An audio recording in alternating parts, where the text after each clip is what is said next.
Hello and welcome to Enchantment of Eternities, a live discussion of talking about 58 quotes for 58 years of Star Trek.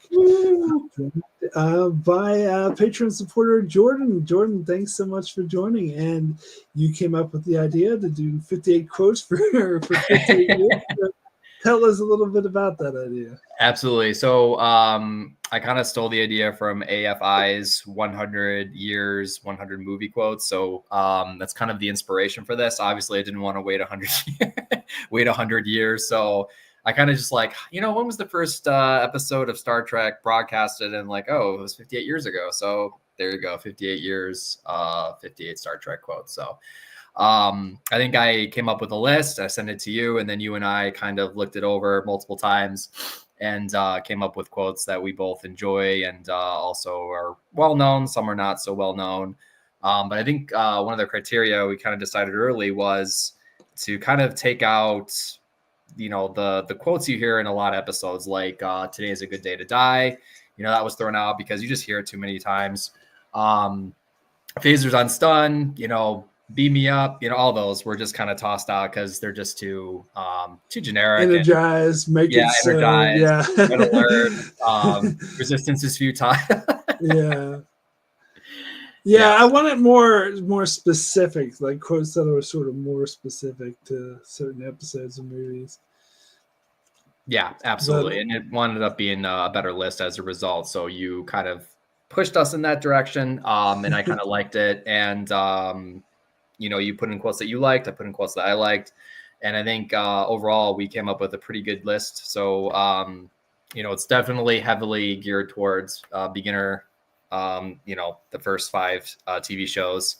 Modern Trek, well, I think I haven't really. Yeah, we didn't put any modern Trek in there. It's all the first 5 TV shows in the earlier movies, but I think I'd say it's mostly TNG, Mm-hmm. and then it's mostly TNG or TOS movies and a DS9.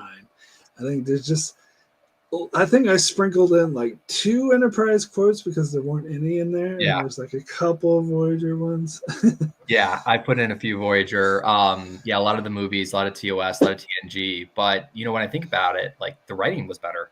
I just think the writing was better. So the better writing equals better quotes. I mean, if you just saw the Section 31 preview, I mean, need I say more? So True. I mean, for me, it's like with modern Trek, it's too new for me to have memorable quotes. Like, I'm sure there's some memorable quotes from Lower Decks that someone mentioned.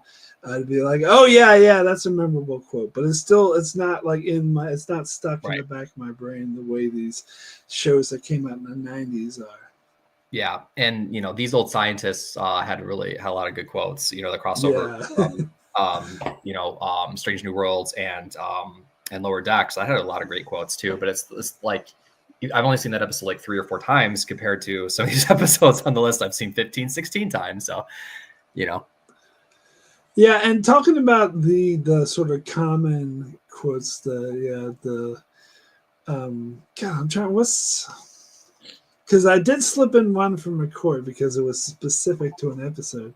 Yes, I know what you're talking about. But there's that he's dead, Jim. That's another one that's that's very common. But Yep. But I noticed you had written down "Beam me up, Scotty," which is actually not a quote. I know. Yeah. So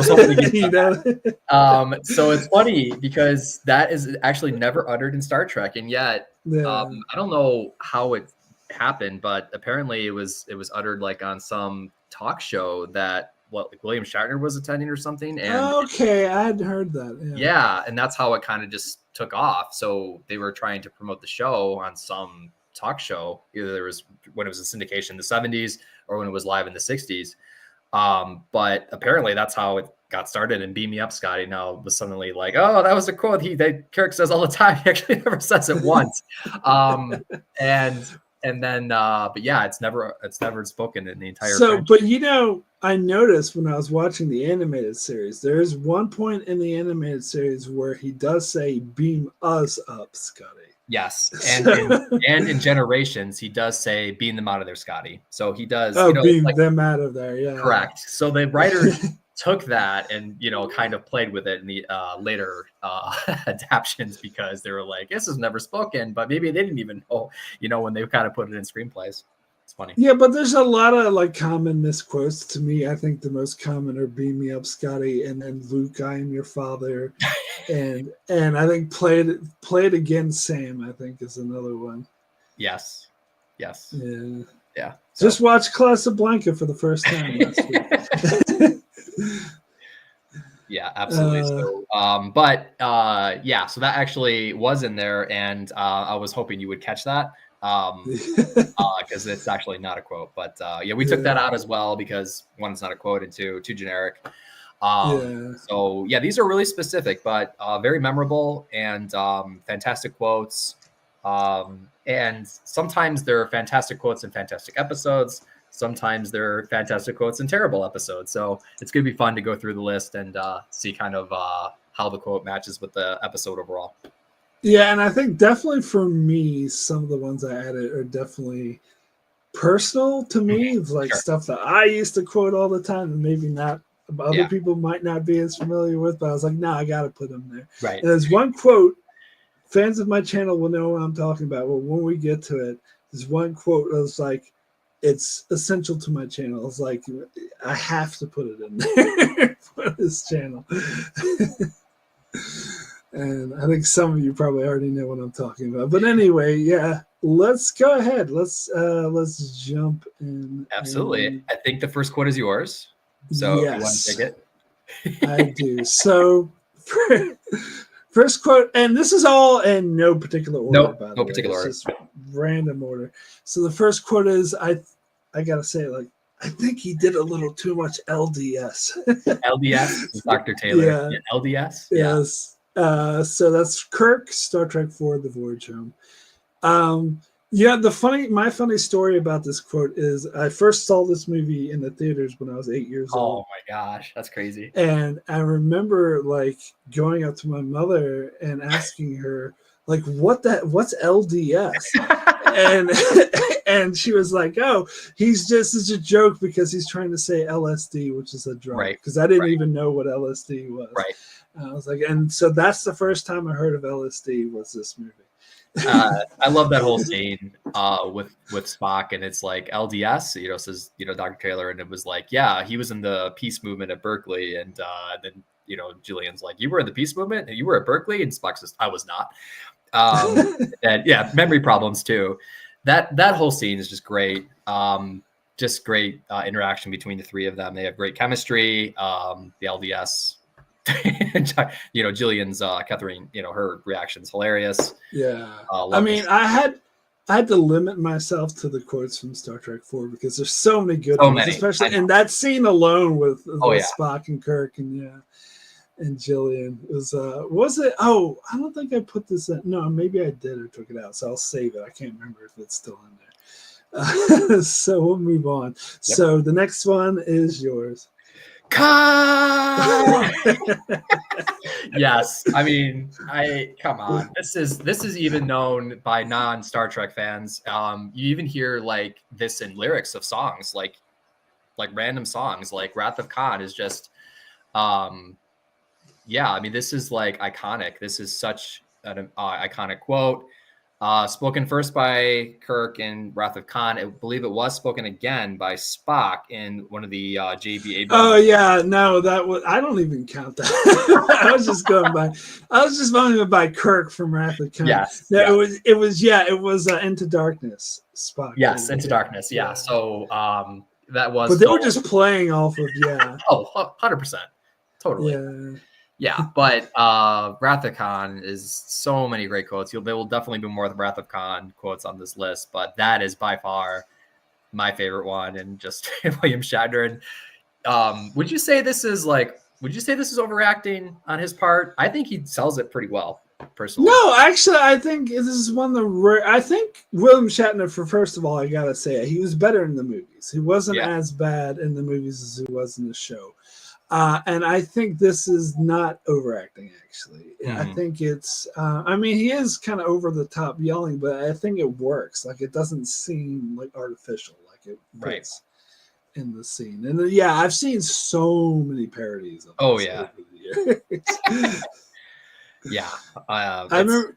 Great quote. The one I remember the most is the episode of Seinfeld where like Jerry quotes something from Star Trek 2 and it messes him up or something, and so he gets upset with it and he goes, "Come on!" and just shows it go down on him yelling it. That was funny. All right, yeah. So why don't you go ahead and get to the next one? Absolutely. Number 3 is mine as well. I have had enough of you, Kirk, in Star Trek 3: Search for Spock. Okay, so sorry. Let me just just jump in real quick? Go for it. I have had enough of you. As he's kicking him in the face. 3 times, and then bam, he goes up flying off the cliff. So the Klingon captain, of course. That also has been quoted. I've seen it quoted. I don't know off the top of my head, but it's in a few different TV shows. I don't know if it's been Simpsons, South Park, but it's been quoted before. So I have seen this before. I think it was it was South Park movie. I think that's what it was when it was like Saddam Hussein the Saint and it was like kicking him off Yeah. So this is also known even outside of the fandom, and because they're hardcore fans obviously know it, but then even people who know kind of William Shatner's he sells it again in this one, and he's shaking his head and he's like, even though you just murdered my son, I'm trying to save your life, and yet you won't have it, and just shakes his head, and it's a great scene, great quote, love it. Yeah, I think this one is a little bit overacting. This one, but this is like the Schwarzenegger one line kind of thing. But badass thing you say right before you kill someone. Yes, of course. But there's a lot of good quotes in 3, but this one, takes the cake. No, that's cool. I think this is another one where I needed to say for my channel as well. But anyway, all right. So you want to go ahead and get to the next one? Yes. Oh, this is also mine. Okay, so this was top of the list. I mean, this. There's coffee in that nebula, Captain Janeway, first season, and Kate Mulgrew. It was The Cloud was The Cloud. Yes, the name of the episode. Sorry.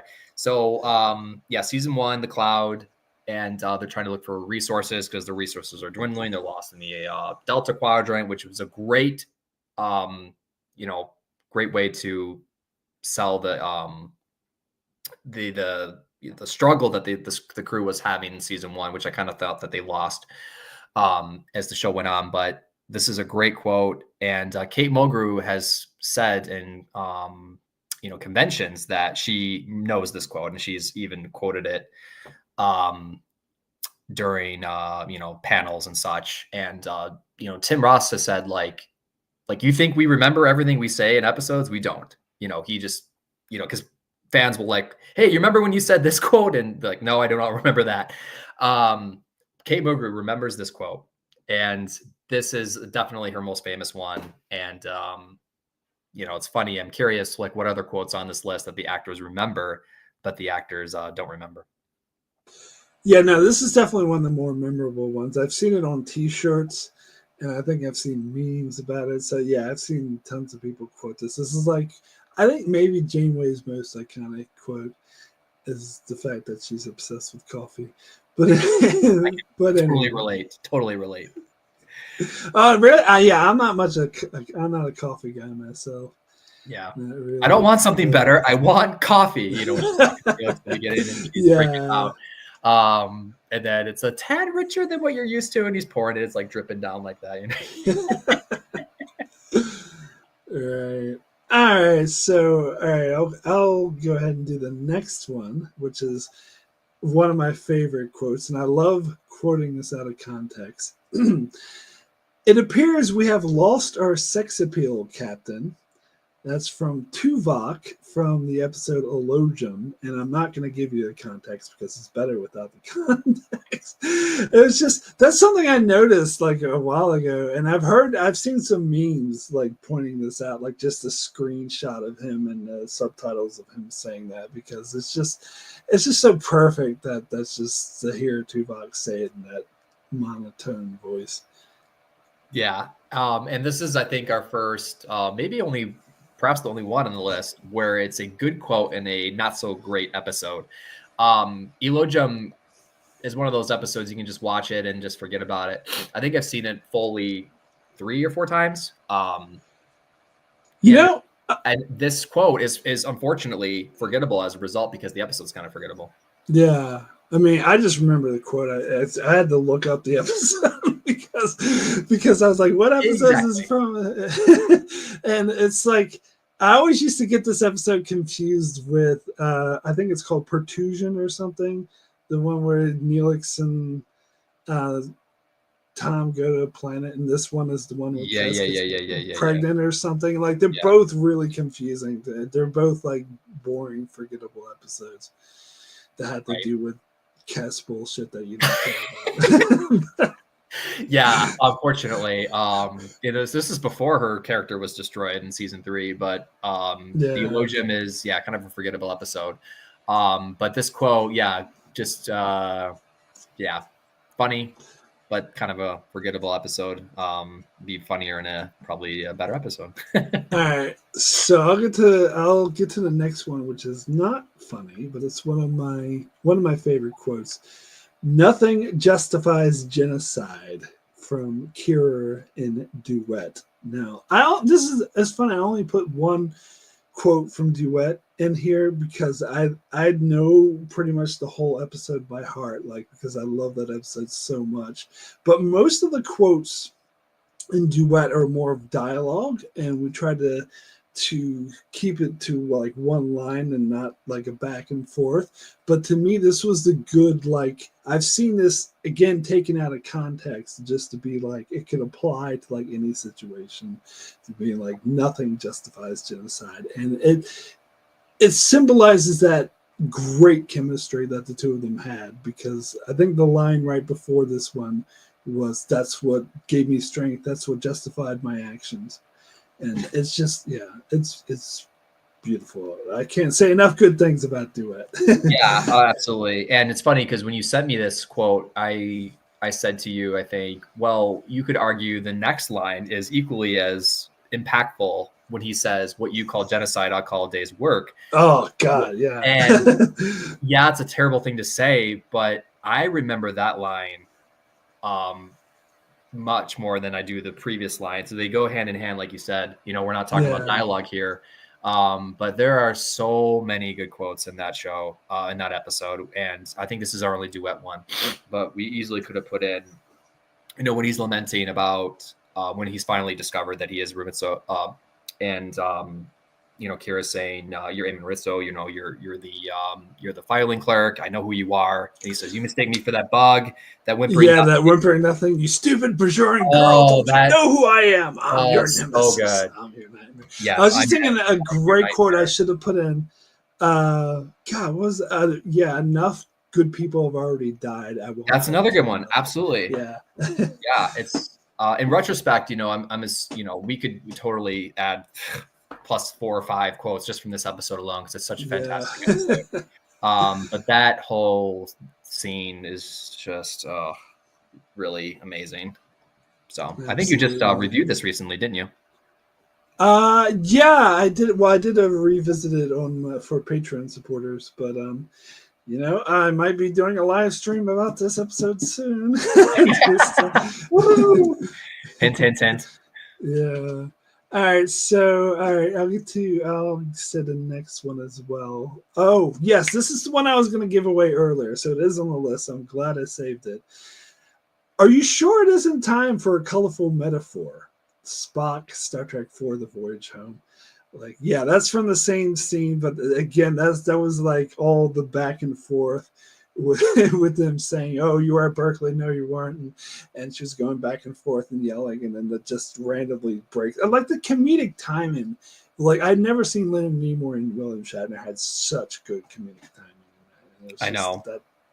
Even with the you boys like Italian? Yes, no, yes, no, yes. I love Italian, and so do you. He turns his head, yes. It's hilarious.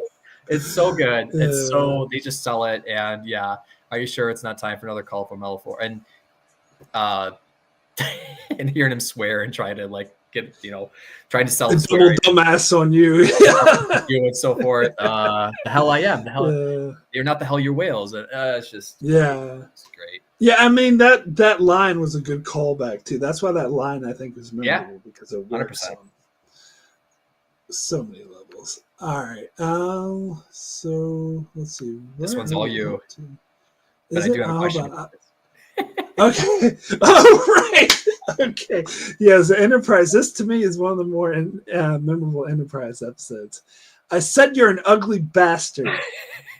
It's just Archer from Shockwave Part 2. So the context is actually really good for this one. So this is when Shockwave Part 2, Archer's trapped in the future and he's trying to get back to the present day. So he's using, when Silik is trying to talk to Future Guy, Archer uses that to travel back. So Silik is sitting there going like, oh, say something, blah, blah, blah. And then Archer says something that's jumbled he can't hear. He's like, repeat what you said. What'd you say? And then Archer comes out of the thing, kicks him in the head and says, I said you're an ugly bastard. Now, I got to ask this question. When you heard that for the first time, did you rewind it and see if you could tell from the jumbled message if you can make out what he says? I don't know if I did, maybe, because I do think that I couldn't figure out. Like, I think I just gave up on trying to figure out what he said. Okay. Because the next time I do watch this episode, I will rewind it and see if I can make out the jumble message, because I have seen both parts of this episode. This is season 1, last episode, season 1, first episode, season 2, correct? Yeah. So this was in part 2, so season 2. Yeah. Right. I actually didn't really like part 2 as much. I think part 1 was way better. Part 2 was a bit disappointing, but I just always remember this because usually when they try to give Archer a badass line, he sounds dumb. He sounds kind goofy. Yeah. And this is one of the few times where it's like, no. Okay, this actually does sound badass. Yeah. So, and I just wish that the rest of season 2 was as somewhat good as this episode. Maybe low bar, but the rest is. Oh God! Don't even remind me how terrible season 2 of Enterprise is. Anyway, with that, let's move on. Another one of my favorite badass lines. This is yours. Time's up. Janeway, Year of Hell, Part 2 is the one. It was more like Time's Up. It's right before she drives the Voyager into the time ship and destroys it and resets time. Like, to me, that's one of the more badass Janeway moments of the show as well. Absolutely. Another Schwarzenegger type one-liner. Yeah, 100%. There's so many great lines in this episode too. I love the whole conversation with the doctor when he's about to relieve her of command, and she says, "Try it, and I will deactivate your program." That line's great. There's a ton of great lines in this episode, 2-part episode, but that last line, she sells it. Totally sells it, and you're rooting for her because they've just been through hell in the last 2 episodes. Kind of like Damage, you're rooting for the Enterprise crew and Damage as well, and it's kind of the same thing. And next episode, everything's all pristine and clean and totally. Well, they did erase. There was a time. There was an in-universe excuse for it being erased. Me and my sister were talking about the episode Deadlock and how that episode ends with Voyager complete mess and like falling apart, and in the very next episode, pristine for no reason. But here, at least, they give a reason. It's the old reset thing. Yeah, and time's up. Just great one line to wrap up the episode. It does make my blood boil slightly when Janeway's motivation to kind of changing the timeline again in season 7, the last episode, the motivation just doesn't make sense because she saved how many species from oblivion? Like 13, 14. And then her motivation is just to probably save more than 9. Yeah, exactly. So this does have fond memories, but also harks back to bad memories and later on in the show when they try to change everything that they did and whether it was good or bad. I try not to think of that's the final episode because it will ruin the whole show for me. I just try to wipe that from my memory unless I want to complain about it. Anyway, so all right, so the next quote, it has been my observation that one of the costs of giving people freedom of choice is that sometimes they make the wrong choice. Odo from Shakar. Now, I won't get too much into detail, but I will say this quote was very much on my mind sometime in early November, and I think I actually posted it to my Facebook page, my Enchantment of Eternity Facebook page. Just this quote, took the screenshot of Odo saying this. And that's all I'll say about that. But I do remember it being a very sort of memorable quote from Odo. Yeah, absolutely. Great Kai Wynn is a bad guy episode. I thought she was a great antagonist in the beginning. I liked her more as a political opponent, kind of like, trying to pull the strings as a political foe more than, oh, I'm a pirate mastermind. And, that was a different kind of trajectory that she, wind up, season 7. And but I like Kai Wynn as a bad guy. I think she makes a really good bad guy. See, I didn't really mind the whole pirate thing because I still thought that was in her character because her character has always been about power, which is what this episode's about her getting as much power as she can. And in the pirate thing, she was just using the pirates to get more power, which made more sense. To me, the Kai Wynn stuff that didn't work was in season 5 when she was actually helping Sisko be the emissary. I'm like, that's not her character though, because she's more about power. She doesn't really care about the profits. So it was good that she went back to being an antagonist, is what you're saying? Yes, I think so. Yes. Yeah, I agree.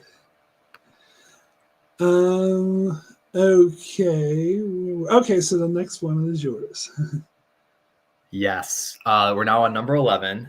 This is Fantastic Machine, the M5, no off switch. Dr. Leonard McCoy from the Ultimate Computer. I love this episode. I love DeForest Kelly's, he sells it so well. Like the annoyance, the hatred he has for this machine is palpable. It comes through in his facial expression. It comes through in his words. He really sells it here. He really distrusts this machine. He really does not have a good feeling about it. And his annoyance just comes off so perfect in this line where he says, "Fantastic machine, the M5, no off switch." And it's just great. And when the M5 computer starts heading towards the ore freighter, you can just see it in his face. Like he's almost smirking. He's almost happy that this machine is screwing up, even though it might potentially lead to something bad. It's just so good. So next time you watch Ultimate Computer, just check out DeForest Kelly's acting here because it is just amazing. And I love this line to death.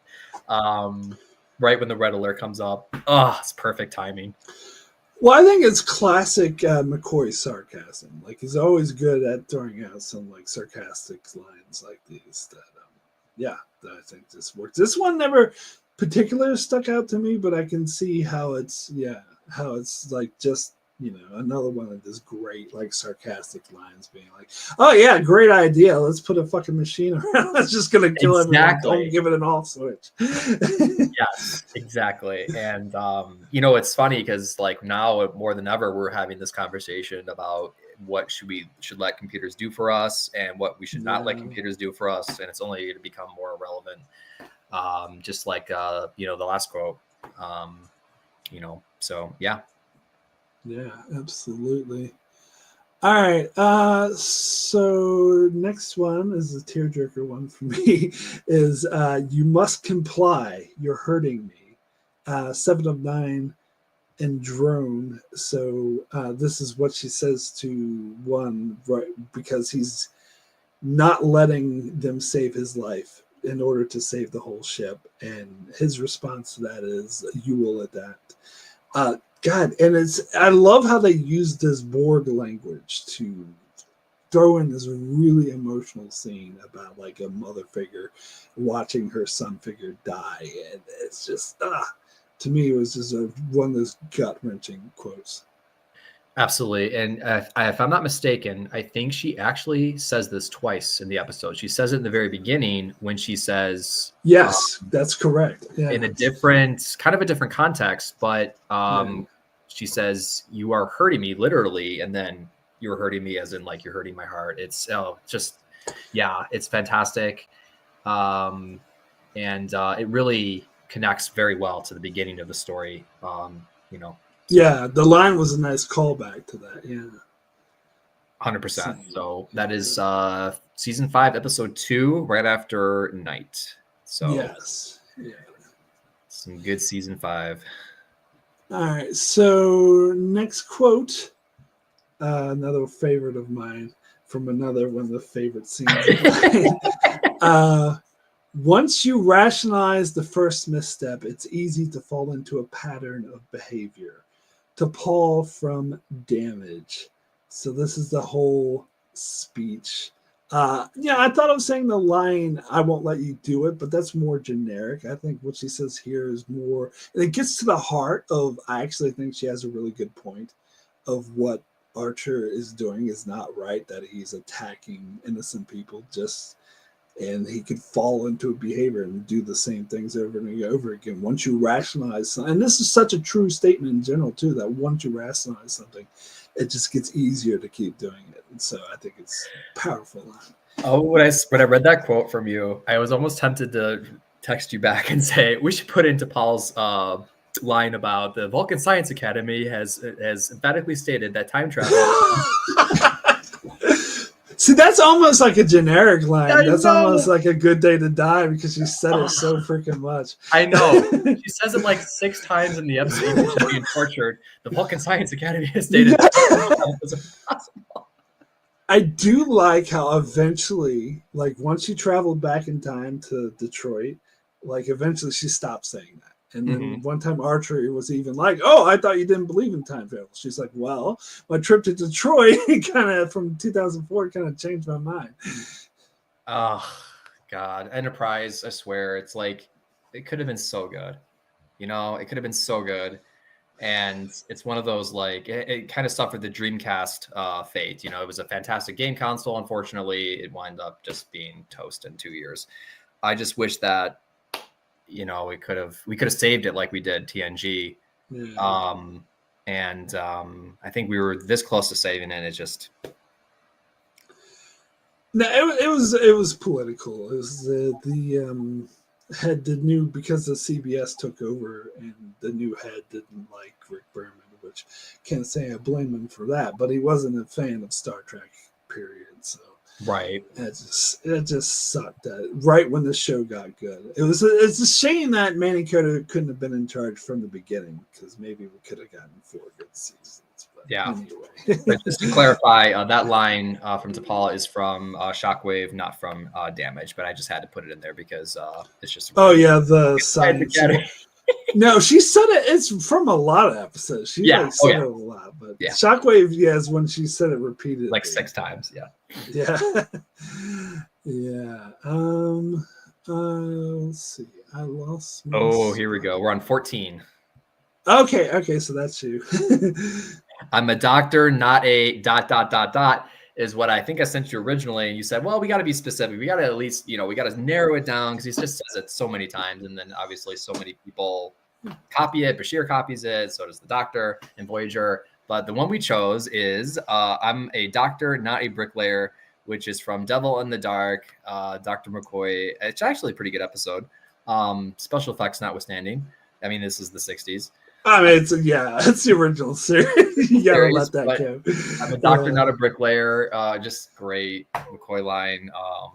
And I think I'm trying to remember his first utterance of this quote, but it was early, third episode in the show. He says something along these lines, and then it kind of just become a running gag in the show. So, but I don't know if this is the first time he actually said the. I don't think it is. Thing. You don't think it is? Okay, no. I thought it might have been. But do you agree that this is like one of the most memorable times that he said it? Yeah. Definitely. Devil in the Dark is classic episode, and I think the whole doctor, not a bricklayer, because he's trying to save the I don't want to call it a monster, but the alien, the silicon alien. So definitely memorable. Just a one pet peeve I have with this episode. There is an error in the screenplay where Spock says the odds of you and I getting out of this alive are 2,000 blah blah blah blah blah to 1. That's actually not correct. It should read the odds of you and me getting out of this alive is 2,300 blah blah blah blah blah to 1. So it just reinforces the fact that we don't know how to say tell the difference between me and I. We still don't. Even 60 years ago, apparently, we still didn't know how to use me or I correctly. So, but every time I hear this, it makes my blood boil. Oh, really? I see. I probably would make that mistake myself. I didn't. Everyone does. Yeah. All right. So you got the next quote as well. I do. Oh, okay. So I had to put this in. This is from Data's poetry. Felis catus is your taxonomic nomenclature and endothermic quadruped, carnivorous by nature, semicolon. Your visual, olfactory, and auditory senses contribute to your hunting skills and natural defenses. And then I put ... He goes on and on and on. You could argue this is like not really a quote. It's more like a reading from something, but it's just what I really love about this scene is not so much what Data says. It's how everybody's reacting to what he says. If you look at Geordi and Worf, they look at each other. They both turn their head. They start staring at each other. Oh, it's so funny. This is from the episode Schisms, by the way. And it's the episode where the aliens are, kidnapping the crew and performing experiments on them, and has that great holodeck scene in it where they're trying to recreate the room. And this. I love that scene where Worf and Geordi turn to each other as Data is saying this poetry. It's so funny. And this is quoted again, I believe, in the episode Fistful of Datas. Yes. Where, Data's like recreational programming is overriding the library computer, and, everyone's listening to the Sylvanic dances and then listening and, reading Data's poetry. And, If it wasn't for that scene where Geordi and Worf look at each other, I probably wouldn't have put this in, but I just... See, I don't know. I thought that was just a classic poem because of Data being all scientific and trying to make a poem about a cat. It's just kind of funny and it's memorable. And I don't know. I kind of thought that people were kind of being kind of dicks to Data in the scene, like acting like it's the dumbest thing they ever heard, where I don't think it's that bad. And you can tell like Picard is like trying his best to look interested. And he gives this funny look as well. That's mine. It's more the Patrick Stewart's like, oh yeah, like trying to look interested. And then Riker is just falling asleep. So yeah, it's just a funny scene. But also the other thing I'll say about this episode is I did complain that I think this tone meshes with the tone of the alien abduction. Like it's, this is a funny, silly thing. And then there's a very deep, dire, dark. And I was like, I think they should have put it in a different episode. Yeah, especially since they bring it back because they mention this again, plus Geordi and Data are engineering and they're talking about this like, hey, did my poetry reading elicit an emotional response? And yeah, exactly. No, I don't think so. So you're right. It is kind of a weird juxtaposition with, something that's trying to be funny versus something being like Tuvix, I'm trying to be funny. Oh, well, actually, no, I'm going to be serious now. I totally, sometimes it doesn't jive very well, for sure. Tuvix is much, much worse, though. But anyway, okay, so this next quote is probably the longest quote that we have in here, but I had to put this in. I was thinking of shortening it. I was like, no, let's do it. You can't. So, yeah. So that's why you came to me, isn't it, Captain? Because you knew I was capable of doing the things that you weren't capable of doing.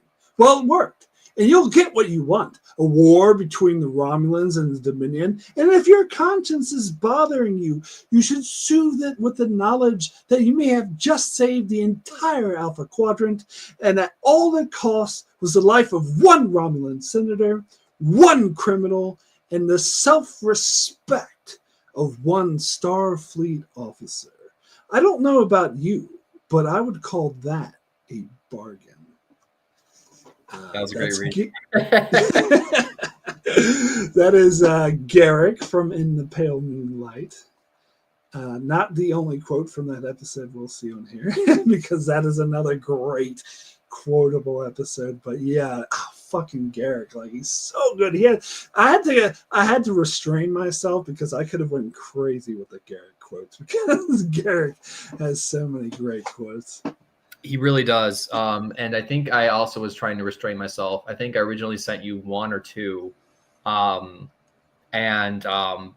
This whole scene with Cisco is just fantastic. From the minute he gets punched in the face. Oh, God, yes. The Romulans will enter the war. If you let your anger subside for a moment, that's a great quote.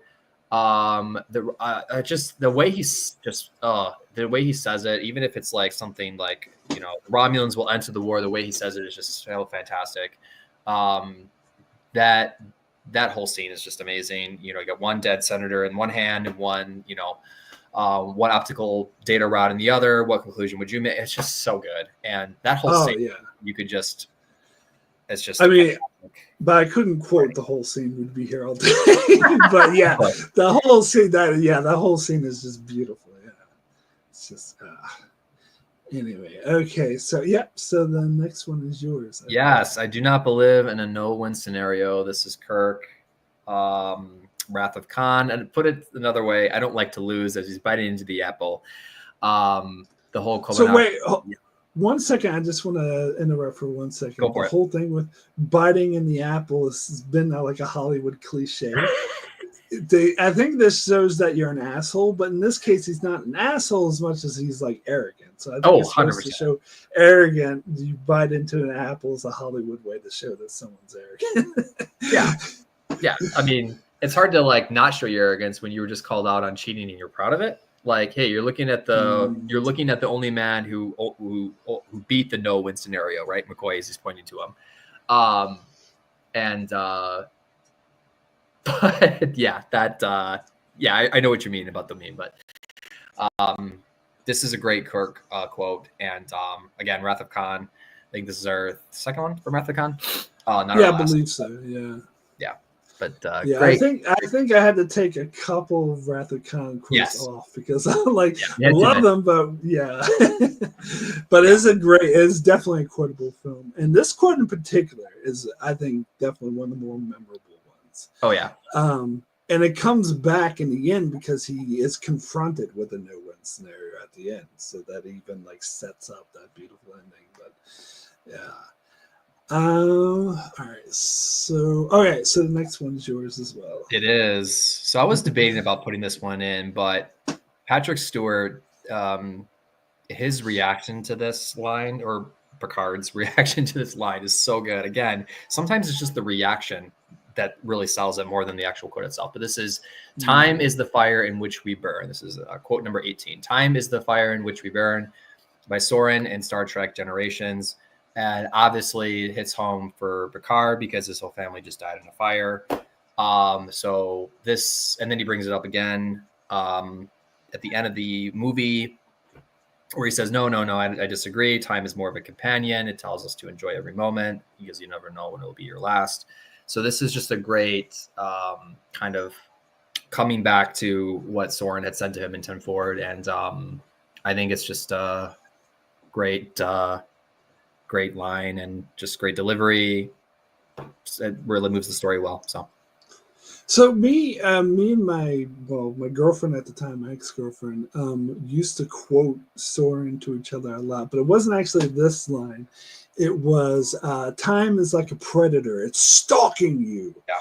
So I thought about maybe suggesting to switch out that line from this line, but then I thought that line is just more personal to me. Like, this line is more memorable. It's like you said, Picard's reaction when he says it, and just the way he says it, time is the fire in which we burn. It's like, it has that gravitas toward it. So yeah. So I think this is definitely a more memorable one. Is that your cat? Yeah, she was meowing, trying to get my attention. That's Neelix, right? Neelix is your cat. No, I'm not Barkley. Forgive me, Barkley, but Neelix is your cat. I'm sorry, I can't. All right, so yeah, the next one is also yours, but this is one I would say is almost it's so quoted. It's almost compared it to like he's dead, Jim. It's such, but they don't actually say it that much. I think they only say it the once, but it's such a quote. Anyway, go ahead. Yeah, so I had this was in the original list before we messed with any of it. The needs of the many outweigh the needs of the few, or the one. Spock, Star Trek 2, excuse me, Wrath of Khan. It's quoted all the time, and it's said a few times. It's said at Star Trek 2. It's said in Star Trek 4. And I think for me, what I really enjoy about this quote is how it kind of shows Spock's character development in 2 and 4, where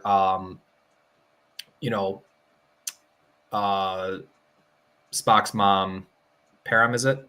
Or is it Amanda? Amanda, yeah. And Param is the second wife. So yeah, Amanda is with Spock, and she's saying to him, do the needs of the many outweigh the needs of the few, or the one? And Spock says, I would accept that as an axiom, to which Amanda says, well, then you were here because of a mistake. Your friends have risked their careers because they believed the needs of the one, you, were more important to them. And he says humans make foolish decisions. And then Amanda says, yes, indeed they do. I love that scene. It shows it really juxtaposes Spock in 2 versus Spock in 4, and that journey he's had over the last couple movies. So I really, really, really love this quote. Yeah, no, this is like one of the most quoted quotes I've seen. Like I was just watching a YouTube video earlier, and they just randomly put this scene, that one line of dialogue, when they were talking about something completely not Star Trek related. It's just a common quote of the needs of the many. And you often see it in philosophical discussions, they'll often quote this as a thing of, the needs of the many outweigh the needs of the few. But yeah. And then there was also Star Trek 3. I think Kirk reverses it and says the needs of the one outweigh. Yes, that's right. Yeah. During the ceremony that to get McCoy's, Contra. I think Contra is the right word. I think. Yeah, no, I think it's after the ceremony when he's talking to Spock. Yeah. Yes, trying to get the Contra. They succeed in getting the Contra out of McCoy's body into Spock, and he says, "Why did you do this?" He said, "Because the needs of the one." Oh, I totally forgot about that. That's great. Yeah, no, it's definitely a classic quote. This list would be empty without it. It totally would. All right, so the next one's mine. Let's see. Oh God, I gotta act this one. I love this quote. Victory was within our grasp. Bajor, the Alpha Quadrant, all lost. That's Dukat from Sacrifice of Angels. Had to do my Shatner overacting there, but I love that quote. It's such a great moment. This is the moment like Dukat goes insane, and I think it's so well earned. Like throughout the episode, you show his cockiness, his confidence, and the fact that it all fell apart when it shouldn't have, and how it just broke him, and you see him falling apart. Like I think it's just, and Mark Alamo. Amazing just sells it. So yeah, definitely a memorable moment. Yeah, and Weyoun is not helping. Weyoun is not helping at all. Where he says, okay, time to start packing. He's not helping. And Dukat's getting angrier and angrier and angrier. Oh, so good. And that line is just how he says it. He is just, his face, you can hear it in his temperament. He's just completely going batshit crazy. That whole episode's amazing. And I love how like Weyoun's just like nonchalantly saying, well, time to start packing. You're not helping at all. So good. And Damar is not helping either. No. It's like, sir, we gotta go now. And he's like, fuck off. And then shoots his daughter. Yeah. Spoiler alert. Sorry. Massive spoilers in this podcast, by the way, obviously. Oh. Anyone who watches any of my Star Trek videos should know that I just spoil the fuck out of everything. But so the next one is yours, I believe. It is. We are on number 21. All right. So I have been and always shall be your friend. It's just a great line. It's again Star Trek 2, and it's again Spock. It's the way he says it, and I don't know if Leonard Nimoy knew at the time whether he was coming back to the show or not, but he maybe in the back of maybe he was thinking, maybe this is it for me, so I really got to sell this, and it's just such a great scene. Love it. Yeah, this is another classic. This is another very classic one. Did they say this any other time? I was just thinking the exact same thing you were. I think he says it. He says about the same thing in a different way. No, they say it twice in the movie. He says it once earlier, and then he's dying at the end. Yeah. Correct. But yeah, I mean, just saying like, commanding a starship is your one best destiny. That's a great line, but this is just heartful. You got to put it in there. It's the way he says it, and as he's dying, it's just so sad. So yeah, it's another staple. It's another staple. Part of the canon. It's part of the canon. Yeah, absolutely. All right, so I had the next one. Well, the truth is usually just an excuse for lack of an imagination. Garak in Probable Cause. Another great Garak quote. I had to put that in. That's one of my favorite Garak quotes when Sisko is calling him out on his lying. It's like, well, the truth is usually just an excuse.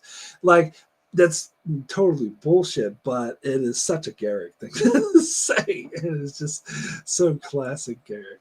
It is, and Odo's response is equally as good. Is it? You'd hear like the annoyance in his voice. Well, excuse for lack of imagination. Is it? The going back and forth between those two is so good. And even in the shuttlecraft, when they're when Garak sneaks on board and he says he's going to join Odo on his quest, right, to solve this mystery.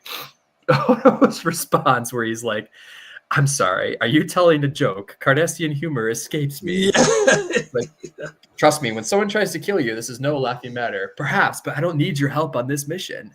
You will find that I am a man of many talents. I am not interested in debating your usefulness to me. That whole conversation is so good. And just, I don't believe this is the last quote from this episode. Actually, maybe, but we'll see. But I think it might be the only one. Yeah. Great. But, yeah, there's a lot of great. Yeah, I could go on and on in this episode. There was the one where Garak was telling Bashir, "I want you to take this rod and eat it," and he was like, "What? You're joking?" It's like, "Yes, I am." Like that was, and one of my favorite moments with Garak and Sisko, which it was from a different episode, but I couldn't include it because it was a dialogue, but it was to me it was still classic when Garak, Sisko was trying to get Garak to go on the mission to Cardassian, and Garak's like flat out, well, I'm not going to help you at all. If it looks like your life is in danger, you're on your own. I'm not helping you. And Sisko's like, well, Mr. Garak, I do believe that is the first truly honest thing you've ever said. And his response, how perceptive of you, Captain. Like, that was beautiful. Like, Garak is so yeah, I don't remember off the top of my head what episode that's from. That's Second Skin. Okay. Yeah, that's kind of, I was like, I know that. I've heard that quote, but I can't remember. It's not this episode. It's different. No, I remember that quote. I haven't seen Second Skin in a long time. I should watch it again. Just real quick, though. This is a two-parter, and my favorite, it's not really a quote of Garak's, but at the very end of the episode, the two-parter, when he's in his shop and it's burned to the ground, right? You can, if you turn up the volume, you can hear him do a sigh where he's about to he's wiping the mirror down, right? Because it's full of soot, and he goes, because he was about to go back to his glory days, right? Being an Auburn Tane's right-hand man, and now he's back to this, meager existence.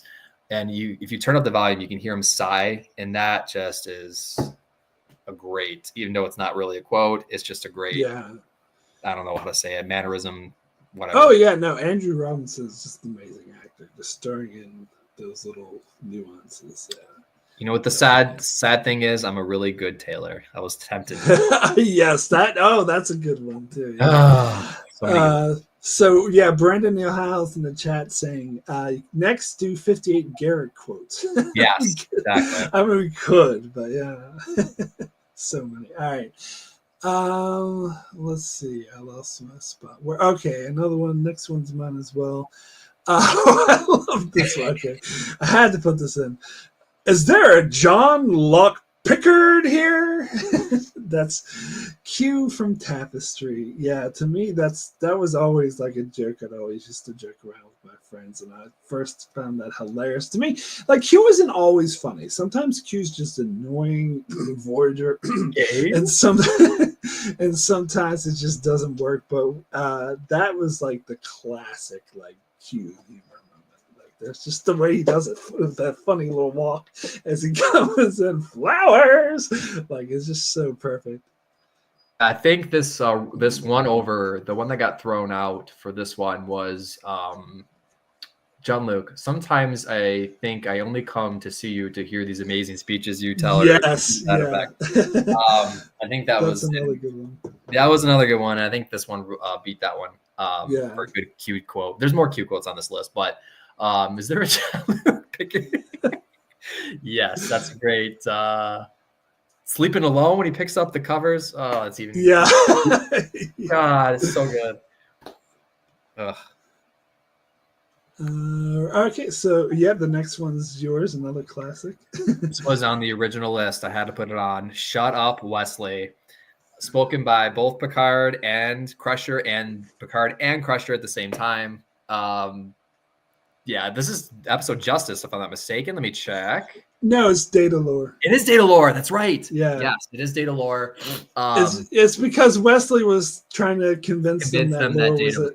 Yeah, actually Lore. Yeah. So because I know this. Oh, real quick, I know this because I actually saw Data Lore in the theaters when I was in San Francisco. They were doing like a special showing when the DV season 1 Blu-ray first came out, and they were showing it in the theaters. I went and saw it, and everyone was clapping and cheering as soon as Picard said "Shut up, Wesley." Everyone was like, "Yeah!" Shut up, Wesley. Yeah. It is Data Lore. Yeah, that whole episode's kind of bullshit though, because it is. Wesley is the only one who can tell that Data is obviously not Data. Of course, it's what's that term you say when someone's like not supposed to be a badass but actually is? Mary Sue, am I saying that right? Like in Star Wars when the new trilogy that they had where the new Jedis are badasses and they're actually fighting Sith Lords who have been mastering lightsaber duels for 20 years. And Mary Sue is more like an unearned like badass. Yeah, something like that. So, but yeah, that I had to put this in.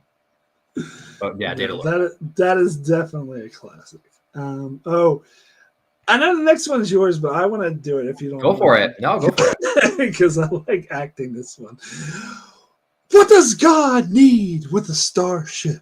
I know he doesn't actually say it like that, but I just love like hammering it up with the most Hammy Shatner impersonation because it's just such. And I assume you put this in because it's memorable for being a terrible line. It's just so. It is a terrible line. It's just. Here's the thing about Star Trek V. There's a lot of terrible lines in it. When Spock takes out his tricorder and says, "Hold your horses, Captain. I'm scanning," while he's riding a horse. Oh God, no! Yeah. I'm trying to. There's just so many. Star Trek V is full of those types of lines. And if you don't like humor, that kind of humor, you're not going to like Star Trek V. It's full of those quibs between Spock, McCoy, and Kirk. And this line, the whole concept of the movie is kind of bizarre to begin with. The whole final frontier, the barrier, and cross it, which they've already done before. Right, they've already done this in TOS anyway. And then the whole God, just you doubt me. It looks like Santa Claus. So I talked about this when I did my revisited for this movie on my Patreon, and when I researched this and read a lot of quotes, and what I found out was basically the perfect storm of Star Trek V was that William Shatner actually had a somewhat like good idea. He had his original idea of like sort of doing commentary on evangelicals and how they con people. But that idea got twisted up because the studio wanted to inject humor because Star Trek IV was so successful. And on top of that, there was a writer's strike and they didn't really have any time. They had to submit the script before it was really done. And so all of that is what led to the kind of just missing the mark entirely. Yeah. I hate to almost suggest this, but if you haven't seen Star Trek V in a while, watch it again. There's some really questionable dialogue spoken in the show or in the movie just from McCoy. This is one that you just can't forget once you hear it for the first time. What does God need with the starship? Come on. Yeah. Oh, and it's also very commonly quoted, usually to pinpoint how terrible it is. So like, there was, I can't remember what Honest trailer it was, but there was an Honest trailer, and I was reading like the behind the scenes of the people who made it. And it was about some other movie, maybe Star Wars. And some people who didn't know anything about Star Trek is like, oh, give me a generic quote to show how terrible Star Trek is. And there was, one writer who did know Star Trek is like, oh, I got just the thing. And it was, what does God need with the starship? Like walking in the wrong moment, it happened. What was that episode with the aliens, the two aliens they hate each other, and they say it was a very large animal, Lieutenant Yar. It was season 1. Lonely Among Us. Oh my God. So my brother-in-law walked in just when the giant P comes up in the helmsman's dashboard, like the dash where the giant P. The P perfect. I'm like, okay, look, I promise that this is not what Star Trek is like. I'm on a rewatch. I'm rewatching season 1. And this is the scene where he walks in on. I'm like, I'm so sorry, but I promise it's not this bad. Yeah, I mean, that's just a terrible episode altogether. And I love the thing with those two aliens eating each other because it's so obvious. They were like Yar's being so oblivious to the fact that they were like, it was a very good meal. It's like they ate the other bastards. Come on, it's so obvious. But I did want to address Brandon in the chat who says, hard up, guys, at least you're not wearing a Go Climb a Rock t-shirt and eating and eating marshmallows. You ever notice how McCoy calls them marshmallows? That's just weird how he does that. But anyway. And row your boat. That whole scene is just too ridiculous. I mean, it's just and that's another classic. Couldn't even throw in the "But life is not a dream." It's not a dream. Go to bed, Spock. Yes, sir. Yeah. All right. So next one's mine. Oh, so I will learn to live with it because I can live with it. I can live with it.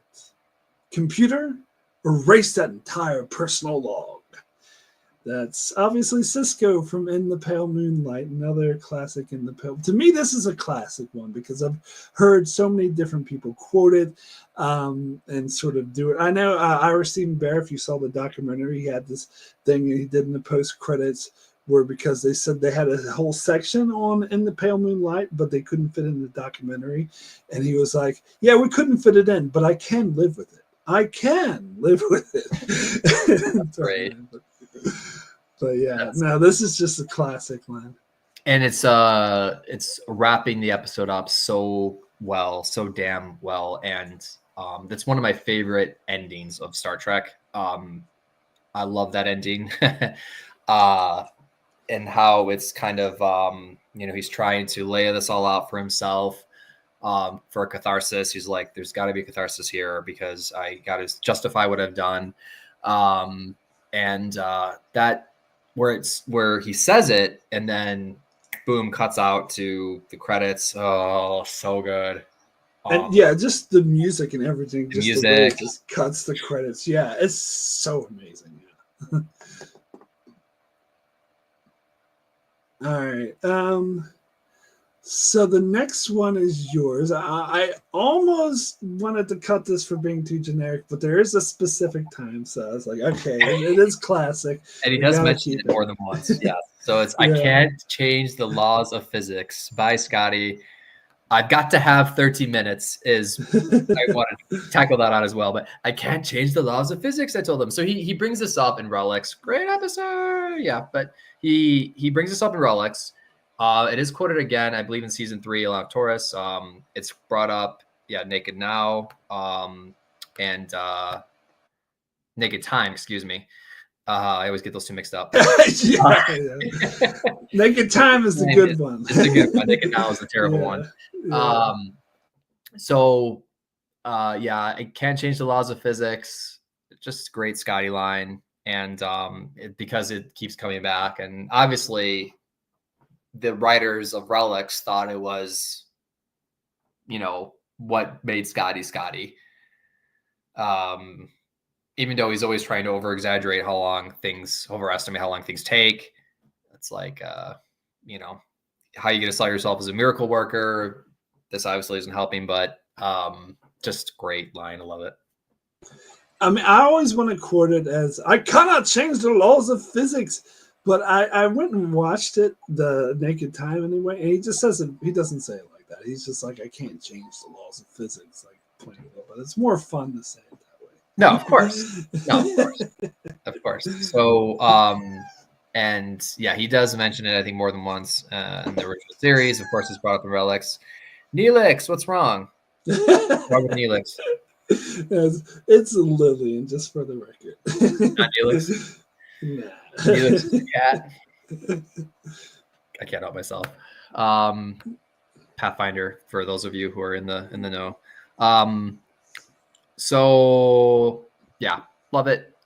28 is okay. So this one's mine. Now, I would like to change my 28, quote number 28, if that's okay. Oh, well, actually, this is the one I kind of came up with. Yeah. Okay. So, okay. There's some backstory to this. This is the most controversial quote, is number 28. So let me just start off by saying the quote I wanted to put in was Drat. And Drat was spoken by the clown in the end of the episode, The Thaw. And Drat is just, it's the way that he knows he's about to disappear for all eternity, and the way that the screen fades and, kind of credits roll. Again, it's kind of like When the Pale Moonlight. It's just a great ending.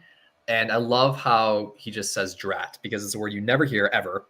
And I kind of had to look it up in the dictionary because I'm like, I kind of know what it means, but it's just like, I love that line because then he says things like, it was very un-Starfleet of her. The clown has some great lines in The Thaw. I love The Thaw. I wanted to include that, but you said it was a little too generic, which I agree. And it may have been spoken by someone in the original series anyway. So we did change it. So Mark, you want to? So what I thought was, because I get what you're saying about the scene being like so amazing, but for me, what the memorable line that's more unique to the scene is, Starfleet captains don't easily succumb to fear. And that's the Janeway hologram Thaw. Because she had a lot of lines in that episode just being like, fear this, fear that, and I thought she was getting overboard, but this one I thought like hit the mark. Like what he's saying, when she was like, because what he said to her before is like, oh, that's very un-Starfleet of you. And she's like, no, Starfleet captains don't easily succumb to fear, and you're fear, so fuck off. Like I thought that was a great. I do get what you're saying about Drat, but I will say I am more familiar with that word. I heard it a lot in like 60s and 70s, like sitcoms and stuff. And that's what it makes me think of. And so it actually took me a little bit to place which episode that was from, whereas I think this quote is a bit more stands out as being specifically from it. Yeah. And, the thing is, like, I don't know if we would have put this on the list originally if I did not come up with Drat originally. Then I realized we don't have the amazing quote, Mr. Kim, we're Starfleet officers. Weird is part of the job. We should have put that one in here instead of Starfleet don't usually succumb to fear. So the Mr. Kim one, that's actually from the episode Deadlock. Deadlock, correct. Yes. We should have changed it. We should have changed it to that line. Well, because I think we needed a Thal one in there. Yeah, I agree with you. We need to have a Thal one in there. We could have put in the Mr. Kim one somewhere else, but yeah. Yeah. So, all right, we're standing by this list then. We're standing by our choice. Yeah. All right. I don't feel as bad now. Okay, so the next one is yours as well. It is. Oh, boy. I am fully functional, programmed in multiple techniques. This is Data in The Naked Now, the evil cousin of The Naked Time. He also does mention it in Star Trek First Contact to the Borg Queen. So, yeah, this is obviously brought up a couple times that he did have sex with Lieutenant Yar. The way it's written is kind of...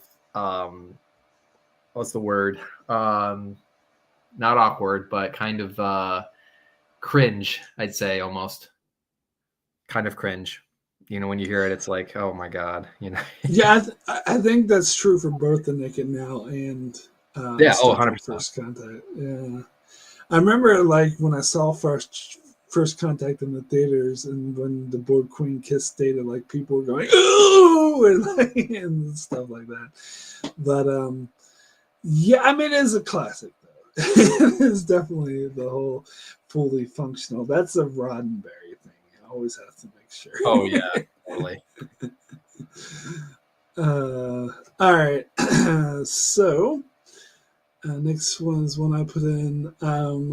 That is the exploration that awaits you. Not mapping stars or studying nebula, but charting the unknown possibilities of existence. That's Q from All Good Things. I have my green screen up. Otherwise, I could point to the poster because I have a poster on my wall with that exact quote. So I had to put it in there because I knew. Because to me, that is one of the best quotes of the show, and it's great to have it for the finale right towards the end of the whole show because it kind of sums up the whole show perfectly. So it's just, to me, it's an amazing quote. Absolutely. That any trial Q with Picard quote and All Good Things is up for contention. They signed to put an end to your trek through the stars. He says, you just don't get it, do you, Jean-Luc? The trial never ends. Trial never ends. Yes, that's love that line, which is fortunately brought up in Picard season 2 and then bastardized. But what are you talking about, Picard? There was no season 2. It just jumped from 1 to 3. It was weird. The hell you say? Really? But they actually used that same quote that the trial never ends when they were promoting Picard season 2 and we're bringing Q back, and then of course it turns out to be Picard, I just wanted to oh God. Don't, you're bringing back trauma. I'm sorry, but it's just it's a great comparing great writing to terrible writing. Oh yeah, no, absolutely. But I do love this line as well. And then Picard is trying to say, well, what are you trying to tell me, Q? What exactly are you trying to tell me, right? And then he says, you'll find out. That was great. He goes to whisper in his ear like he's about to yes, that's right. Yeah. He says, he's like, you'll find out. In the meantime, they'll be, yeah. But as a Patreon supporter, you'll hear me talk about this episode again soon. Let's see. So in the chat, Brandon is saying, quote, Data, it never happened. Very cringe. Yeah. So that's another quote. What's funny though is that apparently Denise Crosby in the Skin of Evil scene where she's doing her memorial and she has the hologram, she wanted to throw in the line, and Data, it did happen, but the writers wouldn't let her. They're like, no, you can't do that. Yeah, I never knew that. But I remember that scene on the holodeck, right, where Yara's giving her, last will. Well, not really last will, but her word, parting words of sorts. But I believe, if I'm not mistaken, that Data is the last one to leave the holodeck, and when the episode ends, it shows him standing there. Yes. Still. Yeah, so yeah, that's right. He's talking to Picard, but then Picard walks off, and it ends with Data staring at the sky. Yeah. Mm-hmm. Yeah. Yep. I actually like that episode. I do too. There's a lot of people, yeah. But yeah, in the chat, Brandon's saying you got a poster. Cool. Like, I'm surprised you haven't seen it before. It's usually hanging right behind me. And I pointed to it before when I was like quoting it. I was like, yeah. But anyway, and I've had it since like I was in New Zealand. But anyway. Okay, so where we are? Oh, this is your quote. Yes, I won't preamble this one, but I'm not in Starfleet. Odo, move along home. So if you didn't know, this is the quote where I had to put it in for my channel. Like, fans of my channel would ridicule me if this is like the most quote. I don't know if it's actually a thing or if I just made it a thing, but it's because I was talking about Move Along Home a lot and how everyone hates it, and I actually think it's fine. Like, there's some parts I really like, and one of the parts that I love is when Odo says this, when Prenum's like, Odo, you can't go beaming around to other people's ships without permission. And he's like, why? Is that a Starfleet rule? And he's like, yeah. But I'm not in Starfleet. And it's became like a running thing where people on my channel would exaggerate and be like, I'm not in Starfleet. But I went and watched it again, and he doesn't actually say it like that. He just says, I'm not in Starfleet. And I'm like, but that's not as fun, so I like to exaggerate. Yeah, you told me I think and this was our third or fourth draft, and you were like, oh, I gotta put this in. I'm sorry. We gotta take a quote out. We gotta put this in. I'm like, really? Yeah, why? Because everyone on my channel will hate me otherwise. And yeah, so because it's funny because Move Along Home, everybody remembers, and the reason why the episode's hated so much, and there's one reason. The reason why it's hated so much is because there's a scene in there where Jadzia, Sisko, and a few others, they're doing the hopscotch scene where Kanama Ray, what the hell are they saying? Alan Moraine, come with me. Alan Moraine, come to yes. me. That is the only reason. That is the reason why everyone hates this episode. And the thing with me is, like, one bad scene can't ruin a whole episode, right? It has to be several bad scenes. It has to be several bad scenes. So yeah. I think that this episode does get a bad rep because of that scene. If it wasn't for that scene, I don't think it would be so high on people's lists. It's like Daddy Daycare. Like, Daddy Daycare has cringe-worthy scenes, but is it funny? Yes, it's a funny movie, but there's some cringe-worthy parts of that movie, just like in Move Along Home. There's that scene which everybody hates, and you can't watch it. You literally have to turn the volume down or turn your head or something. I personally love it. I understand a lot of people hate it, but I just think it's so funny seeing everybody's going, Alan Moraine, like the way he does it.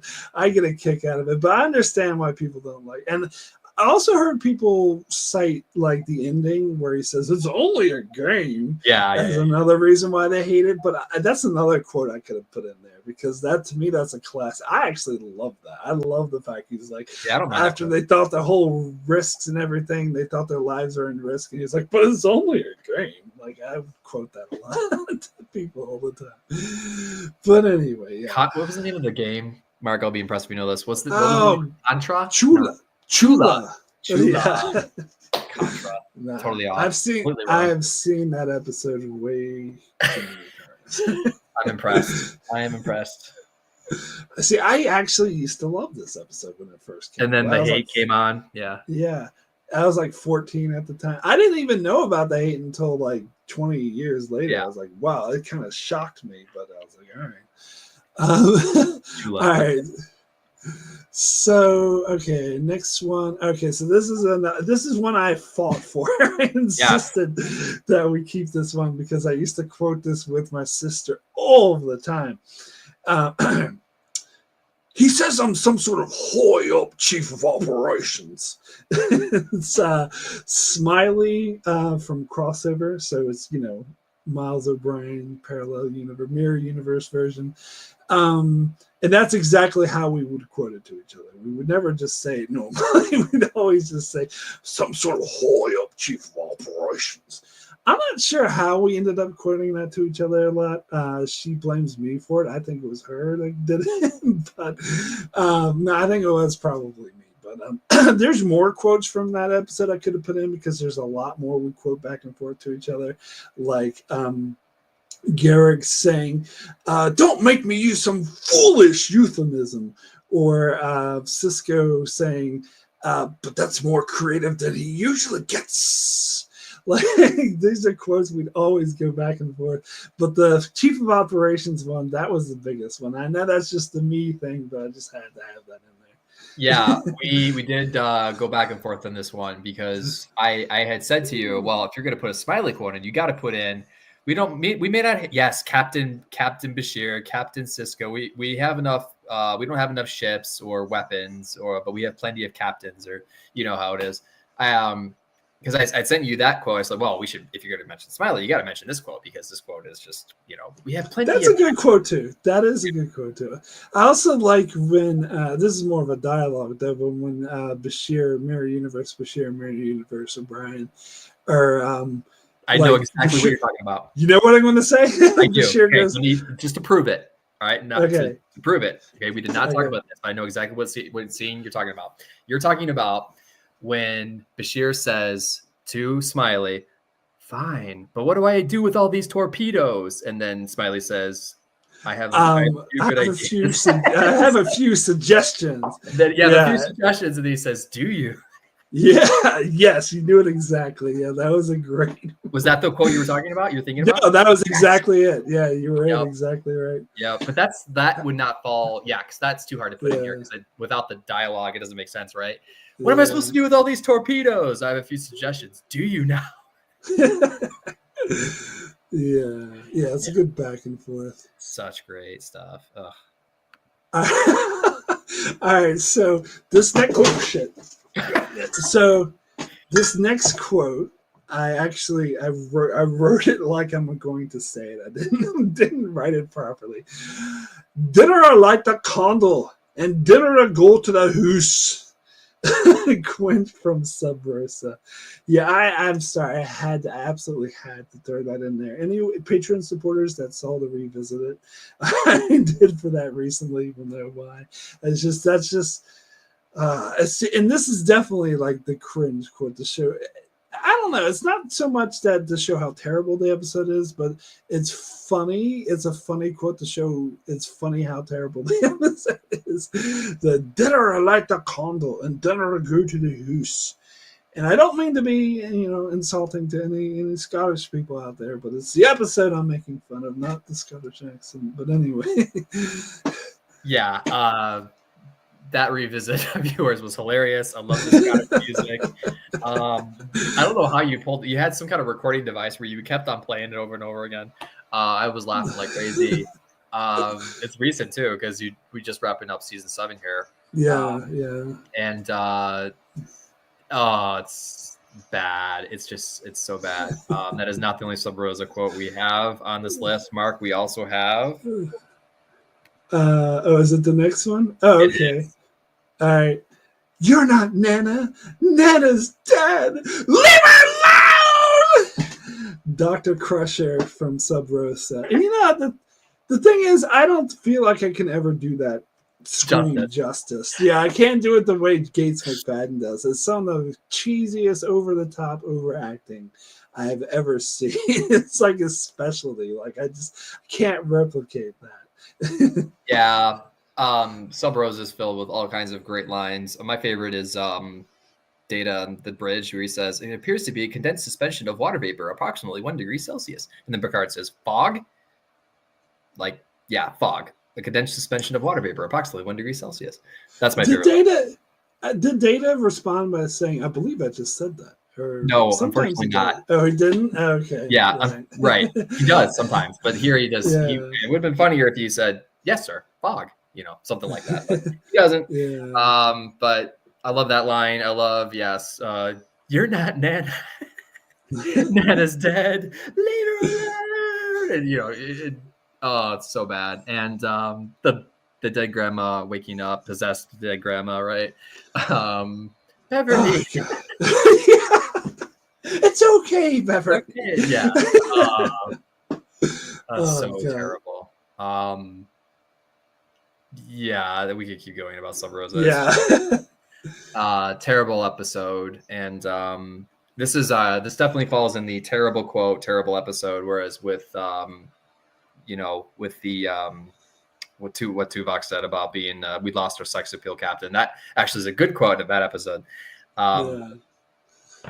So yeah, so the next one is along the same lines, if you want to say it. Oh yes. I have so much to say about this. Okay, so let me find my spot. So this is where are we at? Okay, move 35. on. 35. Oh, yes, this is quote 35, which is Captain Janeway in the episode Dakota, "Go back to hell."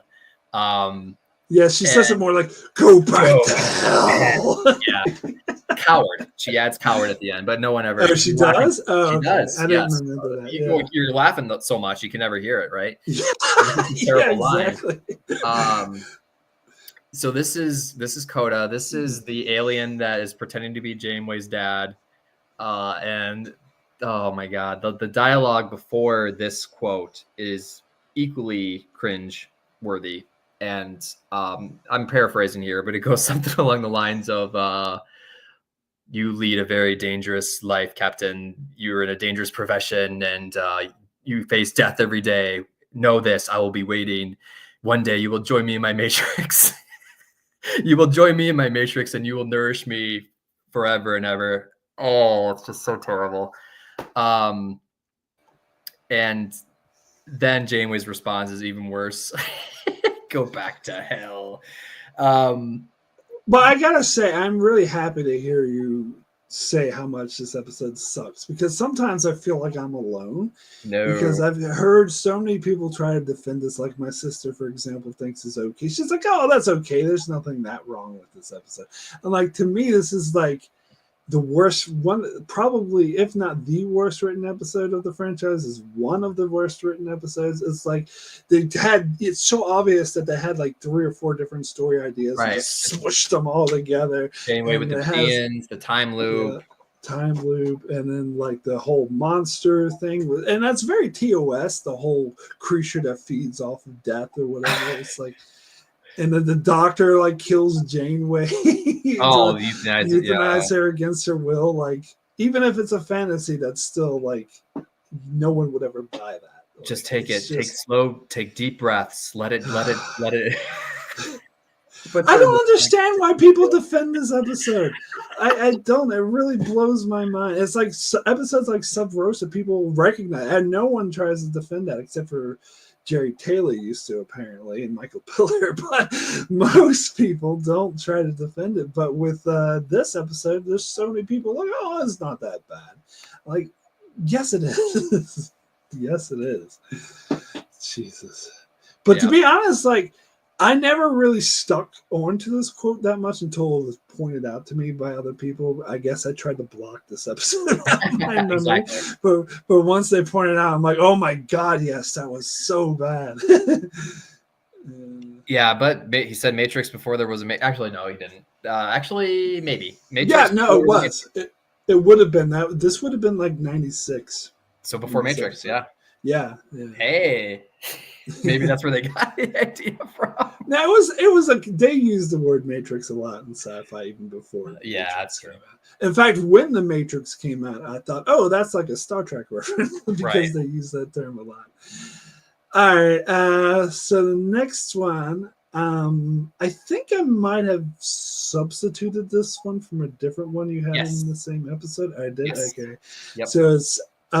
We will proceed to Earth, and if you attempt to intervene, we will destroy you. Locutus from Best of Both Worlds Part 2. Yeah, this is just a quote I remembered I remember one time back in like 1999, like in like a golden age of the internet, I was on a random chat room. It wasn't Star Trek related, and just someone like people were just chatting randomly, and someone put this quote in there. If you attempt to intervene, we will destroy you. And I responded with, "Well, take your best shot, Locutus, because we're about to intervene." And he was impressed. I actually knew the response to the quote. But yeah, to me, this is a classic Locutus, best of both worlds. Yeah. Absolutely. The original line, which I put in, was "I am Locutus of Borg," and we took that out because it was a little too, general. That is the first thing he says, and it is iconic, but because scary, it's Picard, he's assimilated, so very scary. But this line is better, and it is quoted again. It is also quoted in Emissary during the original crawl text when the flashback to the yeah. I forgot the name of the ship that Cisco's on that gets destroyed. The Saratoga. Yes. I remember now. The Saratoga. So he's on the Saratoga, and then the captain and him and Washington is like, you will disarm your weapons and you will escort us to sector 001. If you attempt to intervene, we will destroy you. So great line. 100%. Absolutely. I mean, the I am Locutus is also classic. Yeah. Now that you talk it up, I'm like, yeah. I like this one better. All right. So, yeah, the next. Yes, I had to put this in. This is in the original list. It is green. Scotty by any other name. This is just, I love. Well, also, yes, also spoken by Data in the episode Relics. So it is green, and my dad laughed so hard when he first saw that. Because he was, grew up with TOS, so I obviously didn't know. So I had seen that episode first. I saw Relics first before I saw. I saw Relics first too. And so when I went back and saw by any other name, I was like, "Hey, that's the thing Data said to him." In reverse. But that is a great scene. I actually love that episode. I love By Any Other Name. And if any of you have seen the Section 31 movie trailer, we do have our white and blackface aliens back from the planet. God, what the heck's it called? Sharon. Yes. Yeah. Yes. Well, that was from Let That Be Your Last Battlefield. Oh, that's right. Yes, that's different. Yeah. This is you're right. This is a different episode. This is the episode where they change everybody into cubes. They change everyone into cubes and they crush them. And that's also a really good episode. But yes, I'm getting them mixed up. So yeah, this is the episode where they change the crew into these cube shapes or these like 3D dimensional shapes, and then they can crush them, and then they can bring them back. They can basically paralyze everybody, and then they take over the ship, and then let's do warp 11, and let's break the warp barrier, and let's go to the end of the universe. And that's the episode. That's the episode where Scotty gets drunk. So they're trying to overwhelm the aliens with the human emotions, and so Scotty decides to get this one guy drunk. Yes. And then Kirk tries to make one of them jealous, and then McCoy puts 16 shots in this one guy and tries to get him completely going nuts. And so great episode. Let This Be Your By Any Other Name is a great episode. If you are looking for a good TOS intro episode, this is good. This is a good episode. And again, most people seem to not like this episode. A lot of people, this falls under the radar. For me, this is one of the better ones this season too. Oh, I love this episode. Yeah, they do look like they look like humans. They no fancy makeup here. They're obviously low budget. But they have a good excuse for that. They said that they're just these giant tentacle things that Spock describes, but really they have to disguise themselves as humans in order to function. But yeah. Of course. All right, so the next quote, I think I tried to take it out, but you fought for it. So this quote is so bad. I put it in. This is from the episode Cat's Paw. If we weren't missing 2 officers and the third one dead, I'd say someone was playing an elaborate trick or treat on us. It's such a terrible quote. And there's I think there's ones that are even worse than this one. I think might also be on this list. But that episode's terrible. It's one of the worst episodes of TOS. I've seen it once or twice. I envy you. I've seen it at least 30 times. Mind you, I've seen almost every episode of TOS at least 30 times. I haven't. Yeah, there's ones I've seen a billion times, like Ultimate Computer. I've seen a billion times. Deadly Years. I've sin a billion times. I've seen, Arena a billion times. Trouble with Tribbles 1,000 times. But Enterprise Incident I've seen 1,000 times. This episode is just too terrible to watch. And I think they were trying. I understand what they were trying to do. But like you can sell good horror, and it doesn't have to have good special effects. Look at Thaw. Thaw is like out of the Twilight Zone. It's the costumes from the background, the makeup, the mannerisms, the dialogue. It's scary, and that's not like a huge budget. So this episode is much worse than Thaw, and they did not succeed in scaring me at all. It was a obvious like 60s Halloween special. Like they had it on like shows like the Partridge Family or Scooby Doo and shit like that. And it's like did not belong in Star Trek at all. And some people I had people try to defend this episode on my channel, like commenters, but like, oh, this is actually a good episode. And I die a little inside when that happens. Oh, yeah, because this quote, the reason it's so infamous is because Kirk says something very racist to Spock, where he says, "Oh, you would fit right in being in a Halloween costume," and that's pretty terrible thing to say to him, actually. But like when I quoted this, my dad immediately like, "Oh, well, you think this is bad? Wait till you hear Kirk's response," or him talking about like Spock being an alien, so of course he already has his costume, and like that's a terrible thing to say. Yeah, and I didn't remember the whole quote, but I do remember Kirk saying "trick or treat," and it sounds so fake. And so I remember railing against. It's like nobody fucking talks like that. Nobody says elaborate trick or treat.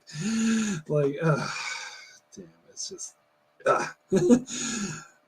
All right, let's see. Where are we up to? We're on 39. 39. Oh, yeah, I think this is yours. This is mine, and this I put in for Roddenberry. Okay, he did write this episode, so you will now answer to the charge of being a grievously savage race. This is by Q, an encounter at Farpoint. This line, I don't know why, but it just stuck with me. It was on the Viewer Choice Marathon.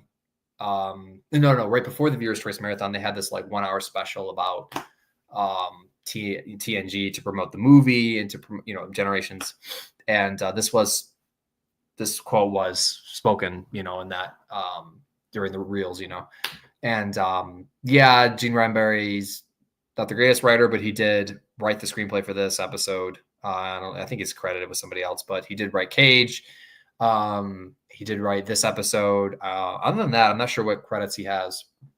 I mean, he probably has his fingers and toes and everything because he's the executive producer for a while.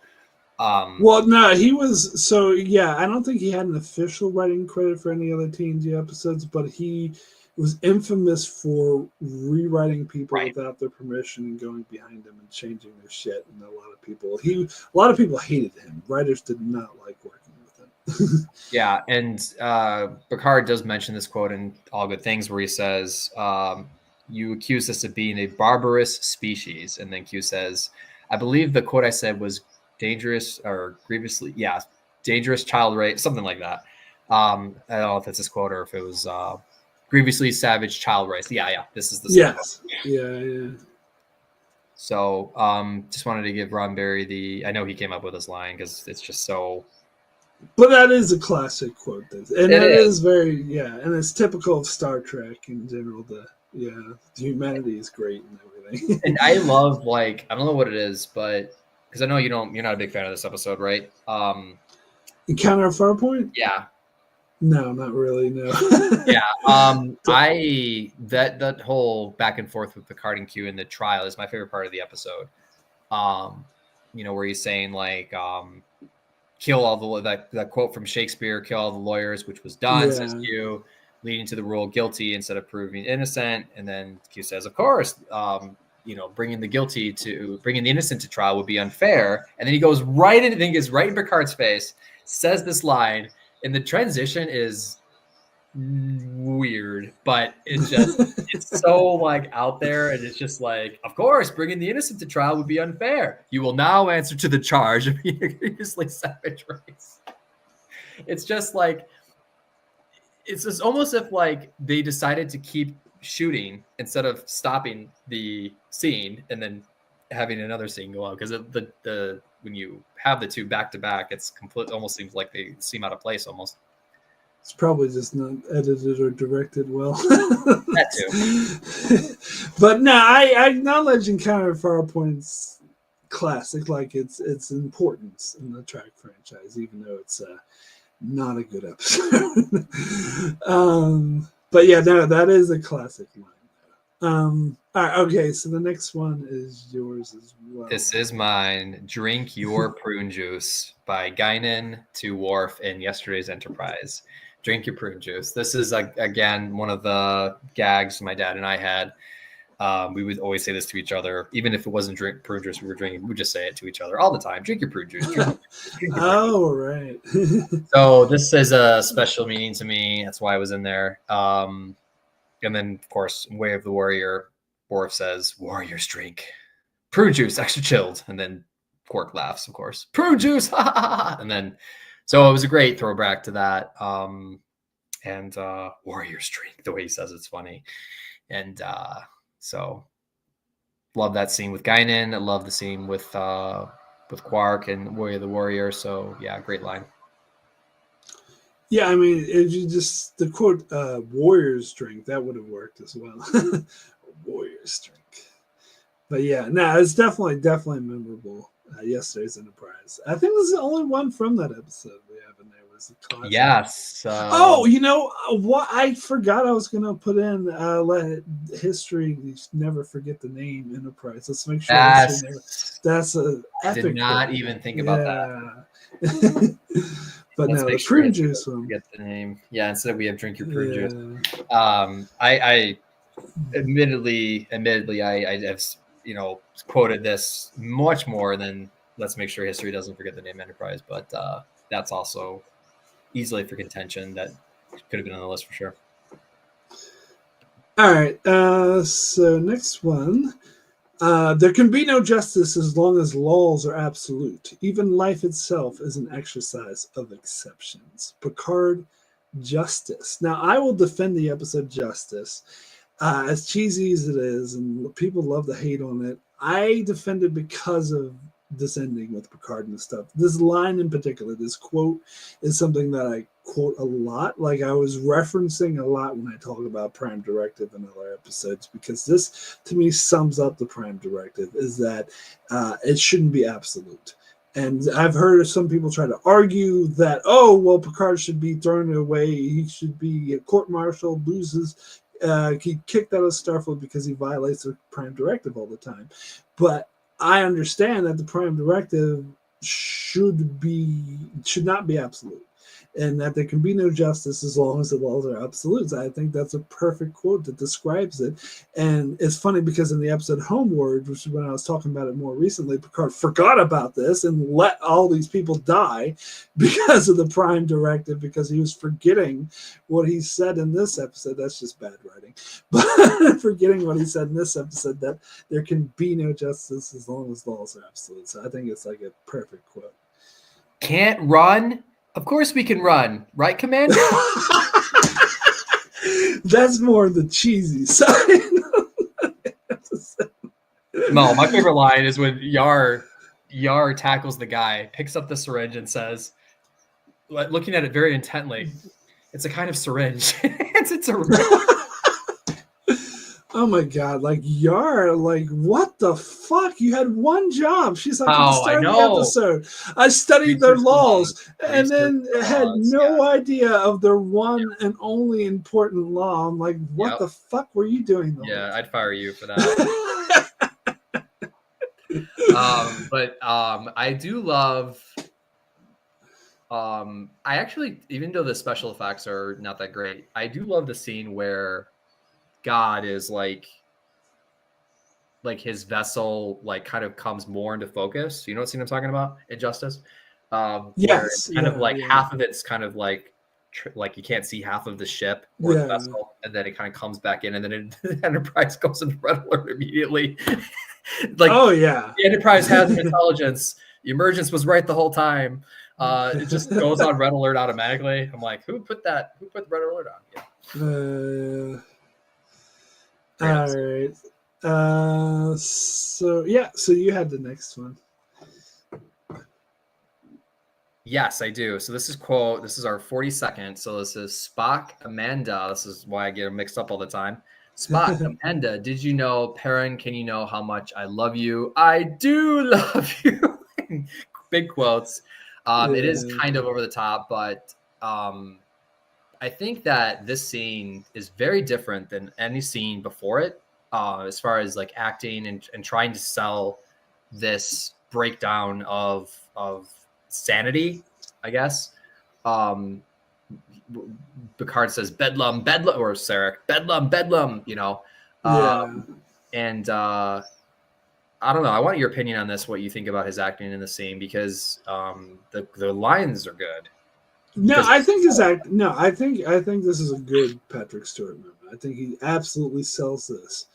And yeah, so the way I think I would quote this myself all the time, which is why I was like, yeah, this is a classic quote, because it's the way he says it. Do you know I really do love you?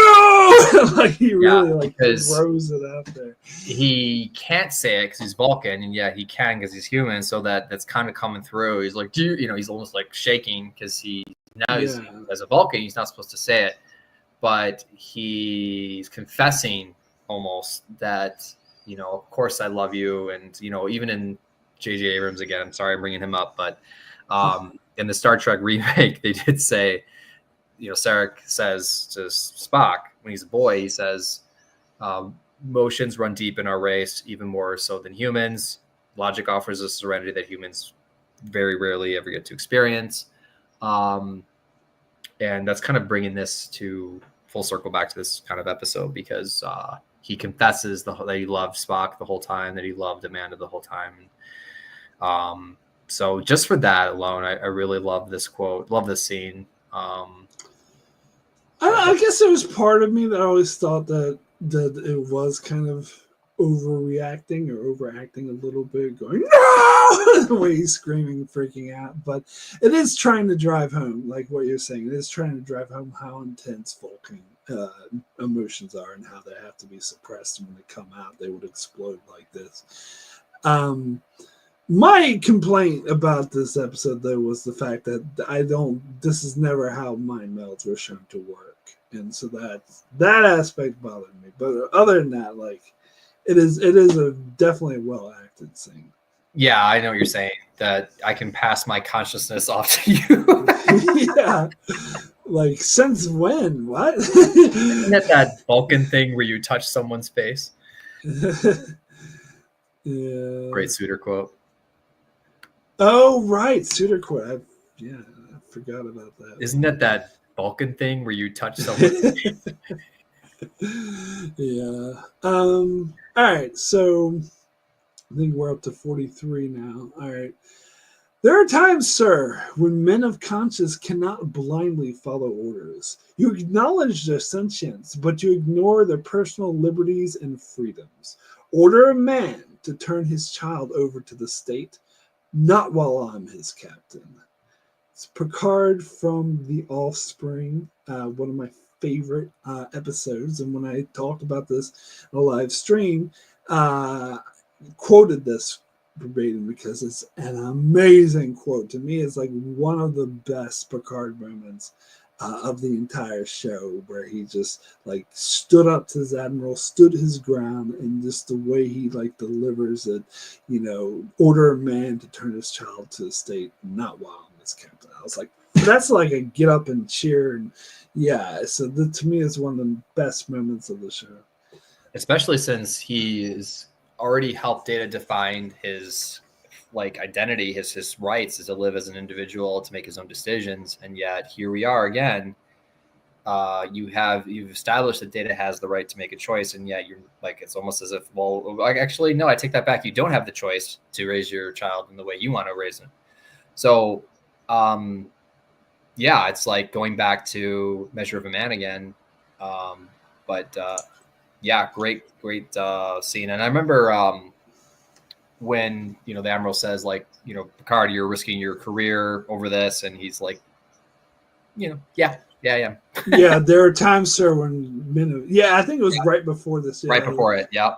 Yep. Men of good conscience can't just stand idly by. Yeah, and he also says, and another point, he points out to the Admiral that he said, what was it? It's something along the lines of, Data's place in society is well defined. I helped define it, and sort of calling it back to Measure of Man. So, absolutely, that was great.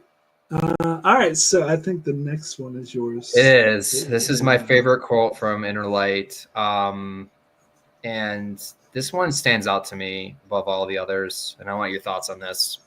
What quotes from Inner Light, jump out at you? But this is definitely mine. So it says, "Live now, make now always the most precious time. Now will never come again." This is Picard, being Galen, of course, in the Inner Light. He's speaking to his daughter. And his daughter says something along the lines of, Dad, Father, I think I should marry, I forgot the name of her husband. Now, I can't remember. Now, rather than later. And then he says this quote, and then she says to him, "I love you, Father." That's probably my favorite scene in the show, in the episode. Mark, I want to definitely hear your thoughts on this. So I also thought of this as a memorable quote. This is something I always remember from a long time ago, ever since I was a teenager. It was the quote that stood out to me, and I remember quoting it back to other people. They're like, I was like, this is how you should live your life. Live for the now. And make now the most important thing. And it's just such a great philosophy too. And to me, I totally agree. This is like the most iconic line from the episode. I think for me, the most iconic moment is when he plays the flute at the end. Yeah. But that is a moment. If you're talking about a line, I think it's definitely this one. Great. Glad we're in agreement. Yeah, I think this was in the original list from both of us. So. Yeah, it was. Yeah. All right, so we'll move on to the next. Another great quote, but you put this one down, so go ahead. I did. I was pretty confident that you would agree with me on this one. So this is from the episode Drumhead from Picard. With the first link, the chain is forged. The first speech censored. The first thought forbidden. The first freedom denied. Chains us all irrelevant. Now he's actually quoting this. He did not come up with this himself. He's quoting the Admiral's father.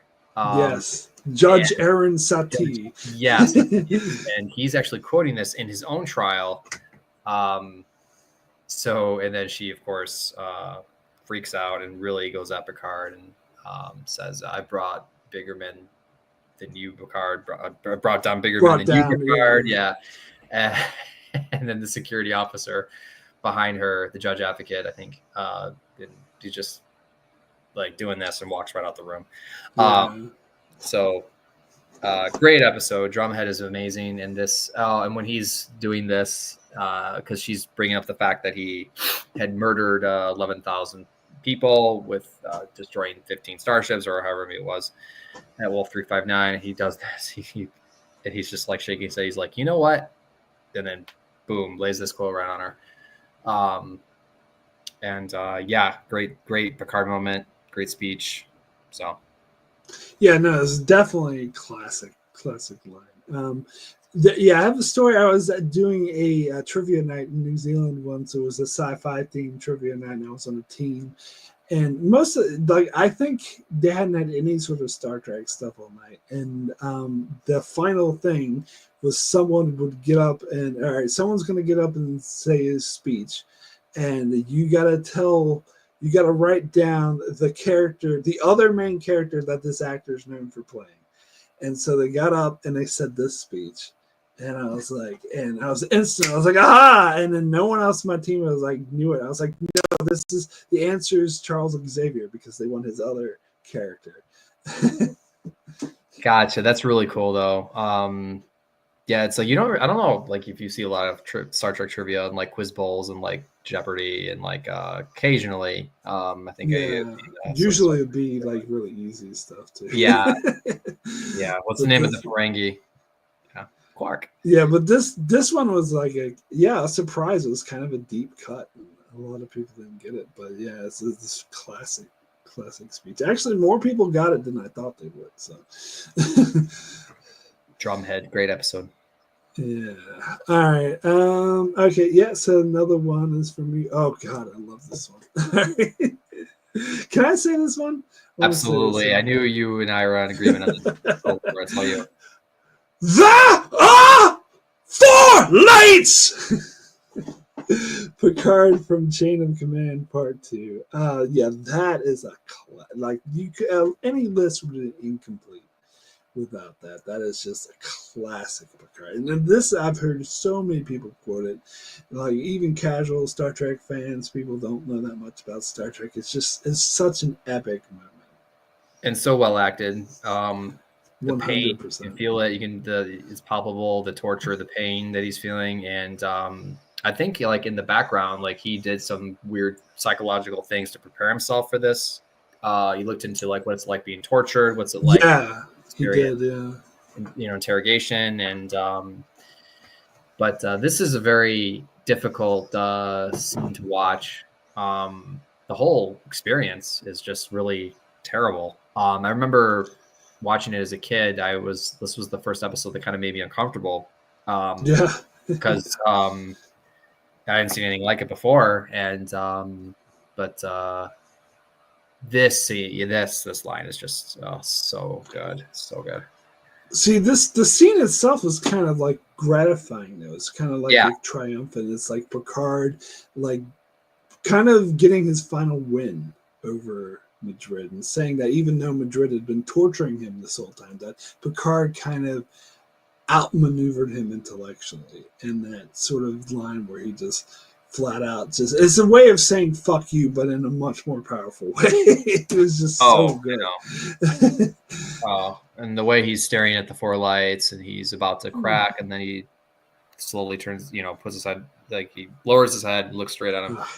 And says it. It's just, the delivery is just fantastic. And the line where he says, every time I look at you now, I will not see this powerful Cardassian soldier. I will see a little boy who's hungry. Oh, yes. Yeah. Such a great line, too. But this one, can't beat it. All right. So next one's yours as well. Yes. Logic is the beginning of wisdom, Valeris, not the end. So this is by Spock in Star Trek 6 Undiscovered Country, our first Star Trek 6. Might be our last, I'm not sure, but I think so, yeah, not a lot of 6 on here, but if we put 5, something from 5, we gotta put something in for 6. So this is when he's talking to Valeris, and Valeris is saying like to Spock, it is the how does she put it? It's the future that I want to talk with you about. Do you see that there's a turning point in the history of the Federation? And then Spock says, well, history is replete with crossroads or whatever. You must have faith. And then she says, logic, is that logical? Surely you must. And he says, logic, as if like he's harking back to his own experiences, because you would always bring up logic, right? So he's kind of grown beyond that, even though he's died and then come back to life, right? So he has that going for him too.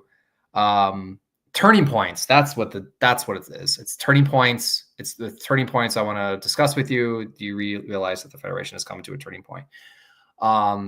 And then he brings us back once Valeris is identified as the co-conspirator. Like, do you forget what I told you about having faith? And that logic is the beginning of wisdom, not the end of it. So I love this line. I wish there was more scenes with these two characters. There's very few. But I love that whole scene, and I love this line. Yeah, it shows how much Spock has grown and how he's able to sort of see beyond logic. And in the retrospect, when you learn about her shortcomings, that she was, a traitor, and he was like, I tried. She said to him at first, I tried to tell you, but you didn't listen. And he's like, well, neither one of us was hearing well because I tried to explain to you that. Exactly. Yeah, it was just, it is, it's a very memorable quote. All right. Okay, so you have the next one. Oh, and this is another. I've seen this one on memes a lot, and I love this quote too. Yes, it is possible. So this is actually a really great quote from kind of a forgettable episode. I like peak for performance, but anyway, it is possible to commit no errors and still lose. This is not a weakness. This is life. This is Picard talking to Data, who's kind of moping around. He's being melancholy in his quarters, right? And he says, it is possible to commit no errors and still lose. This is not a weakness. This is life. So great Picard moment in peak performance. And then I love the line he says when he exits Data quarters. He says, will you do yourself loathing in your quarters or keep something like that? Mark, correct me if I'm not saying it right, but he says, will you? No, I can't remember exactly. I remember. I remember it. Leave yourself doubt in your quarters. That's what he says. So, but love this quote. The thing is that Picard has a lot of great lines, even in bad episodes or mediocre episodes. Like he always has like good lines, and that's a classic that could apply to any situation, which is why I see it on a lot of memes, like as inspirational quotes. Yeah, absolutely. Should start a book. All right, so next one is mine, and I think this is a classic funny one. I said shut up, as in close your mouth and stop talking. It's from Riker from Future Imperfect. He's saying this to the older version of Picard. He was like, I beg your pardon, when he says shut up. He was like, I said shut up, as in close your mouth and stop talking, because he realizes that it's all like a fake. He realizes it's all like a holodeck program or something. And that was just, I always liked that episode. I always had a soft spot for that episode, and that was kind of a classic line from that. Yeah, Future Imperfect. That's when he's talking to Tomalak and talking to Troy and Riker, the Picard, the future versions of them, right? And he realizes it's all a hologram. And I love that. I like that episode. It's sad actually, because you have this child and he's he's lonely and he just wants to have someone to spend time with. And I love the whole father-son building relationship that Riker gets to have, and but a little annoying that you don't see this character again. You never. Yes. Yes, it is. It's one of those like one-off things, and it's like you'll never have to be alone again. Oh, by the way, we never see you again. It's like, come on. You couldn't show him like walking down the hall, like on the corridors, like once in a while. I mean, anything. Come on. Or even reference him, saying, "Oh we're gonna visit." Another. This is more of a dialogue, but another memorable moment was at the end of the episode where he says, "My name is Barash," and he's like, "To me, you'll always be Jean-Luc." Yeah, that's a great line too. All right. Okay, so next one is yours. This one. We are not done with Wrath of Khan yet. We're not done with Wrath of Khan. No. So this was one we had to kind of go back and forth a little bit, but this is number 50. I'll chase him round the moons of Nibia and round the Ardaris Maelstrom and round Perdition's flames before I give him up. This is Khan and Wrath of Khan, of course, Star Trek 2. Even the line even before it is good. He says, he tasks me and I shall have him. I mean, you can even put that together with this, but this line is so good. And I think originally I had the line we had was Kirk, my old friend, do you know the old Klingon proverb, revenge is a dish best served cold? I think we took that out for so what it is you had both of them in there. And so I just took one of them out and I kept this one because I thought this was the stronger. Yeah. The two of them are similar. Right. But yeah. And Khan's quoting something, not actually saying. Yeah, exactly. And it's like, have you ever seen Kill Bill Volume 1? Yes, it's in the very first. Yeah, very first. Revenge is a dish best to serve cold, and it says old Klingon proverb. Yes, and it's funny because when I saw that in the movie theater with my dad, and Dad, when he saw that, he said, "Oh, Khan," that's what he said. He said Khan because Khan's the one who says it, but it's actually quoting it, the Klingon proverb. But yeah, it's in Kill Bill. Volume 1. Because in real life, it's actually an actual saying. I think it's like Chinese or something. So they're kind of mocking it by saying old Klingon proverb because it's not actually. Yeah, he quotes Star Trek twice in that movie. Actually, he also says this woman who looks like she's dressed as a villain on Star Trek. Oh, I don't remember. Yeah, Oren, like Oren's like sidekick. This woman who's dressed as a villain on Star Trek. Yep. So I had to put this in. This is a great Khan line. No, it's definitely classic. All right. So next one is another one that's kind of all you. This one's yours. Yeah. This is another kind of personal one for me. That's something that me and my sister used to quote to each other all of the time. This is actually more of her thing, I think, but I kind of remembered it as well. It's but I remember everything. You gotta slap the side of your head. It's from the Mind's. That's Geordi from the Mind's Eye. Is at the end when he was told the brainwashing, and he was saying, "But I remember everything." It's actually a really sort of creepy, dark episode. It's like one of the darker episodes of the show. And there was actually a lot of things we used to quote from that episode, like the "You speak the lies of a Torque." Like just the cadence of that was great. But the "I remember everything" is something that always stuck with me. Yeah, there's the great lines, and it's replete with great lines. Mr. Worf, take Commander LaForge into custody, sir. That is an order. That was such a badass moment. Great line. Priority 1, Worf. Priority 1. I love. But another one of my favorite lines my sister used to quote a lot is "Good, Mr. LaForge, very good." Very good. Why don't you have a drink with your friends? When Brian's dead body's lying under the side. Yeah. That scene's creepy. Yeah. That is a good episode. It is. I love Mind's Eye. Mind's Eye is great, and he does sell the torture. He sells it. It's like he's being tortured. So, all right. Actually, okay. I don't know if you said this one already, but I don't think so. I don't think it did. No, I did not. Okay. So, this is also from Chain of Command Part 2. Also from Picard, not the same scene, but close to it, where he says, this is Picard talking to his torturer. He says, when children learn to devalue others, they can devalue anyone, including their own parents. So this is, addressing the fact that he brought his own daughter in to witness Picard suffering, essentially. And then that's a great line. It always stuck with me. So that's a powerful line too, and again, it could apply like across the board. Absolutely. And this is also like Picard, like sort of getting the better of Madrid again, sort of outwitting him.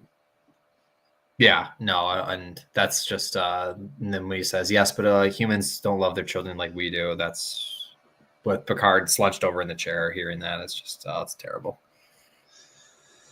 Yeah.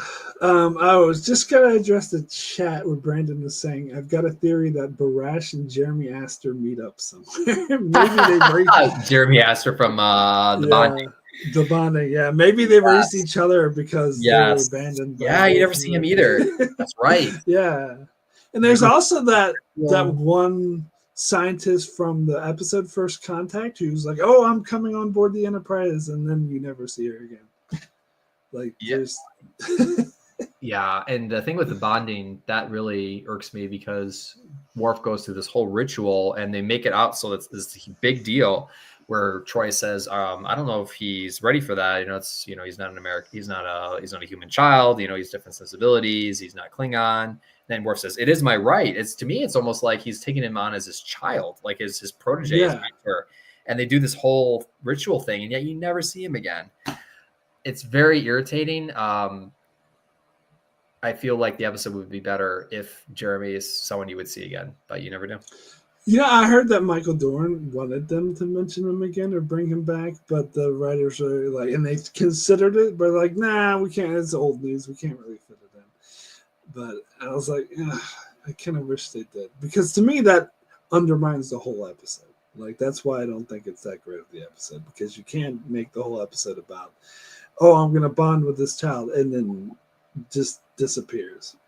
But it goes along. Ruskov with the boy, he says, or something like that. I want to do Ruskov with the boy. Ruskov is the. Oh, yes. Yeah, I think that's what it was. Yeah. That one I don't remember. It's one of those weird things like you remember, and it's just and then it's like Troy's like and then he says like, it's my right. Like, I want to do Ruskov with the boy. It's my right. And they make this big deal out of it, and yet it just never leads to anything, which is unfortunate. All right, so the next three are quotes that quotes I would always quote with my sister growing up all the time.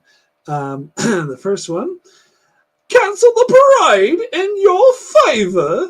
That is Robert Picard from Family. I gotta say it like that too. That's one that cancel the parade in your favor. That's something I used to not like that episode when it first came out, because I thought it was boring, and I used to say that to kind of mock it, but then I grew to like appreciate that episode and think it was pretty good. But that part always stuck out to me, because first of all, they're supposed to be French, and he sounds so incredibly British. Cancel the parade, and just the way that he keeps hounding Picard, I thought was a bit silly. But that line kind of felt out of place to me. That's why it stuck out to me. But it's a good episode. It is. It's like him following Picard. Remember that scene? He's following Picard, and Picard is like saying, "I don't want to fight with you, Robert." And then Robert is egging him on, because he, for the first time in a very long time, I suspect, he has kind of the upper hand in his brother's relationship, right? Because, Captain Picard's this very famous guy, and he's done all these amazing missions, and he's the flagship of the Federation starship. He just got assimilated by the Borg, and he's this famous guy, and his brother's just this lonely winemaker in France, and he's walking away from him and trying to get away from this fight, and his brother's egging him on. He's like, "Cancel the parade in your favor." He's just saying it because he's trying to get him to fight, essentially. Of course, that's exactly what happens. Yeah, it's just the whole way he's egging him on. It's like, "Never salt, never salt." It's just like he just keeps egging at him like that. Yeah. But anyway, Brandon's saying, "Please don't do English accents. It hurts my ears and mine." Sorry, but I cannot say that line without any other accent. It has to be. No, totally. And I know it's not good, and I know for people who actually hear real life English accents, they're like, "Yeah," but no. That is how he says it. But anyway, this next one is, I can't like even mention how many times me and my sister quoted this to each other all the time. And again, we have to say it the way it's said is, "The plan has failed." That is the Paxson in command of Troy's body in the episode Clues. That used to be one of our favorite episodes, because we saw season 4 was the first season we saw. And that was one of our early favorites, and it always stuck with me. And that moment is still like a powerful moment, because you don't know what's going on. You have no idea. And it's just weird. And all of a sudden Troy steps in and starts talking funny and says, "The plan has failed." That's like, what the fuck is going on? Like, it really hits you, and it hits you that things are weird. So that was, so me and my sister, if we're out like on vacation, we have a plan for the day to do a vacation, go somewhere, and we're like, oh, that plan didn't work. We'll go to each other and be like, the plan has failed. Always say that. That's a classic one. Yeah, I love Clues. Clues is so good. Yeah, Data's like, you have returned. Your plan has I can't even do it justice. As she says it, I mean, you obviously used some technology, but the plan has failed. And then he says, you have returned. You are again in our territory. I can't even try to do it because it's so out there. But no, Clues is great. I love Clues. Okay, so let's find my place again. All right. You had to put in another one from Cat's Paw, even though it's a terrible episode. I think you actually put this one in. No, I did. Yes, I had to put this one in because it's another memorable one for me. Maybe we can't break it, but I bet you credits to Navy Beans we can put a dent in it. That's the Sal from Cat's Paw. And yeah, this is another thing. Like, I don't know if we'd quote it, but we'd always make fun of it. We like, what the fuck is credits to Navy Beans? Like, who the hell says credits to Navy Beans? Like, what the hell is credits to Navy? We used to call him credits to Navy Beans guy. That sounds so goofy. It sounds so like not even 60s, like 40s. It sounds just like goofy old people talking. Oh yeah. It's I don't know if it's quoted from something, but if you look it up, I'm sure this is what you'll get. You'll get this quote from Cat's Paw. So I don't know if this was originally something that was they kind of stole. I actually looked it up, and it was an actual quote or a thing from like I think the 20s or World War I or something like that. Wow. But, yeah. Yeah, this episode has it's so terrible. Savage Garden, by the way, another one that I was considering putting in here because there's a lot of terrible quotes in that episode as well. So, oh god, are you the Savage Curtain? Savage Curtain, sorry, Savage Curtain, not the band. The terrible episode of Abraham Lincoln floating in space. The Savage Curtain. God. I don't know if I can think of any specific quotes from that. Except for the only one I can think of is "Help me, Spock." Oh god, that one is just so bad. It is so bad. All right, so do you want to do this one? You actually, yeah. So this is okay. So we are on quote for those keeping track. We are on quote 56. Okay, so this. Again, back in the DS9, this is the Pale Moonlight. It's a fake, which is Senator Vunak, who is the unfortunate schmuck who gets assassinated by Garrick in the episode The Pale Moonlight. So he discovers that the data rod, of course, is fake, and and I actually think he sells it. It's a fake, Yeah, I had someone tell me that they thought, oh, it was terrible acting, and people remember it because it's so hammy. I'm like, no, get out of here with that. This is great acting. People remember it because to me, this is like the key, like Ned Stark losing his head moment of the show. It's the key head, and I think the way he delivers it is just so perfect because you never expect him. Like, oh, of course it's gonna pass, obviously, and the way he comes back and just sells it.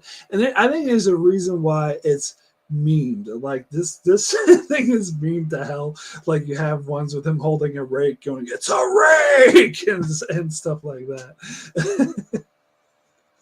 Yeah, and it's funny because they actually never say anything to the line, nor is there anything after the line. So the scene is just that. Oh yeah, it's just that. It's just that, which is rare. Like you don't really see that a lot in Star Trek. So that is what just to show that it's a fake. Yeah, I got a funny story. I was reminded of people who used to watch my channel back when I first started for my Game of Thrones stuff, because there was, I think it was season 5, there was all these leaked plot lines, or they think it was before it came out. I was like, oh, what's going to happen? There's this leaked plot line, and so someone put out this whole thing that was obviously not true.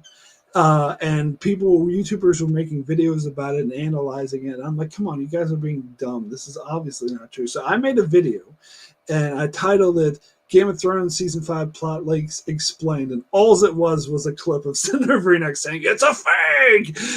And that was the entire video. Because I was like, that's all you need to say. Like, the whole thing's fake. Yeah, but this line is just, it's great. It's just one-liner, and Imperial Moonlight, fantastic episode. So I just feel bad for him that he had to get assassinated, but saved a lot of lives. All right. Okay, so I actually think I wrote this next one, didn't I? I believe it was me. You wrote. It was? The first Garrett quote from Improbable Cause you came up with. This is the one I came up with. Yeah, because I was wrong. There was another Improbable Cause one, but yeah, no, this one's great too. So anyway, go ahead. So this is Garrick and Improbable Cause. This is quote 57. You should never tell the same lie twice. That you should never tell the same line twice. This is a response to Bashir giving the story about the boy who cried wolf, and then he says, are you sure that's the moral of the story or the thing of the story? Doctor's like, yes. What else could it possibly be that you shouldn't tell a lie because lies are bad? He says that you shouldn't tell the same lie twice. Just great writing, great Garrick line. It's funny because both quotes on this list from Garrick in this episode both have to do with lies, right? That that was the theme there. But yeah, it's such a Garrick thing to say that's would be his takeaway. It's like it's so perfect. And Overall Hub in the chat has another Garrick quote. I'll be by later to say hello. Hello. Yeah. But what you realize that when he says that, he actually goes by and kills him later. You find that out. Yeah, later. That's right. Yeah, it's messed up. God, Garrick is just so great. All right, so final quote, number 58. Woo! It's life, Jake. You can miss it if you don't open your eyes. Sisko from The Visitor. For me, I think you had a different one from The Visitor, but I was like, for me, it was this one that kind of summed up. And it was actually, so Sisko said it at the start of the episode, but then later Jake says that to Melanie. He says, it's life, Melanie. You can miss it if you don't open your eyes. And so it was a great callback and a great theme to tie in the episode, because that pretty much explains the whole episode about how Jake was letting his life pass by him because he was too obsessed with finding his father. So, and it's just a beautiful quote for a beautiful episode.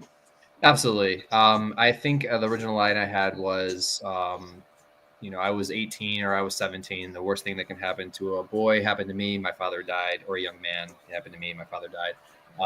That line always stuck with me. But this line, it's funny. I don't remember it being spoken twice. I do remember when Sisko asking him these questions like, hey, where are your grandkids? Like, it's like, you got to stop obsessing over me because you got to live your own life now. This already happened. And, but yeah, sad quote, actually. Sad. Well, the line where he says it's life, Jake, Sisko says it to Jake at the start of the episode. Jake is still a teenager. And then later, Jake regurgitates that to Melanie right before, when she knows that he's about to kill himself. Yeah. And I think he says something more like, Jake, I got to know if you're going to be okay, because he's, holds his head like that. Yeah. No, the moment of, God, I'm getting chills just thinking about it. But the moment where he's in the subspace bubble, he says, promise me, you'll do something with your life. Right. Yes. Such a chilling moment. Yeah. So, it's, we kind of, this one we kind of went back and forth on, but Visitor is great. Sad, one of the saddest episodes of the series. Saw it live, by the way. Heavy into DS9 at the time. So some great moments here. You appreciate this episode more as you get older, for sure. Oh, yeah, definitely. But, it was always really powerful. All right. We made it, Mark. Yeah, we did it. 58 quotes. 58 quotes, 58 years of Star Trek. So yeah, I hope well, if you're watching this video, you can chime in, let us know what quotes we missed. Yes, please. Put in your 2 cents. I know we didn't have very many Enterprise or Voyager ones, but there's just so many good DS9 CNG.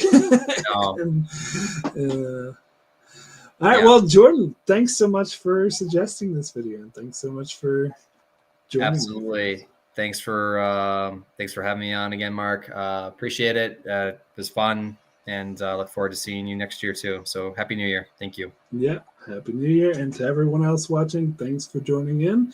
And everyone who's watching in the chat and the archives, thanks so much for joining. And just a quick plug what I got going on with my channel, which is actually kind of a lot right now. I'm caught up on my podcast. So if you want to check out any of my Star Trek episode reviews in podcast form, you can go wherever you get your podcasts from, Spotify, whatnot. I have links in my channel. Also we're going to be doing top 10 favorite movies of the year, top 10 favorite shows of the year. I got other things I got polls you can vote in to see which Star Trek episode you want me to review. Once I'm done covering TNG, I'm taking a little break to review random episodes. So you can check that out. And I got another announcement coming out in a couple days. But yeah, stuff going on my channel you can check out if you're so inclined. But anyway, thank you guys so much for joining. Jordan, thanks once again for joining. And thank you. Live long and prosper. Live long and prosper. Absolutely. Take care. Thank you.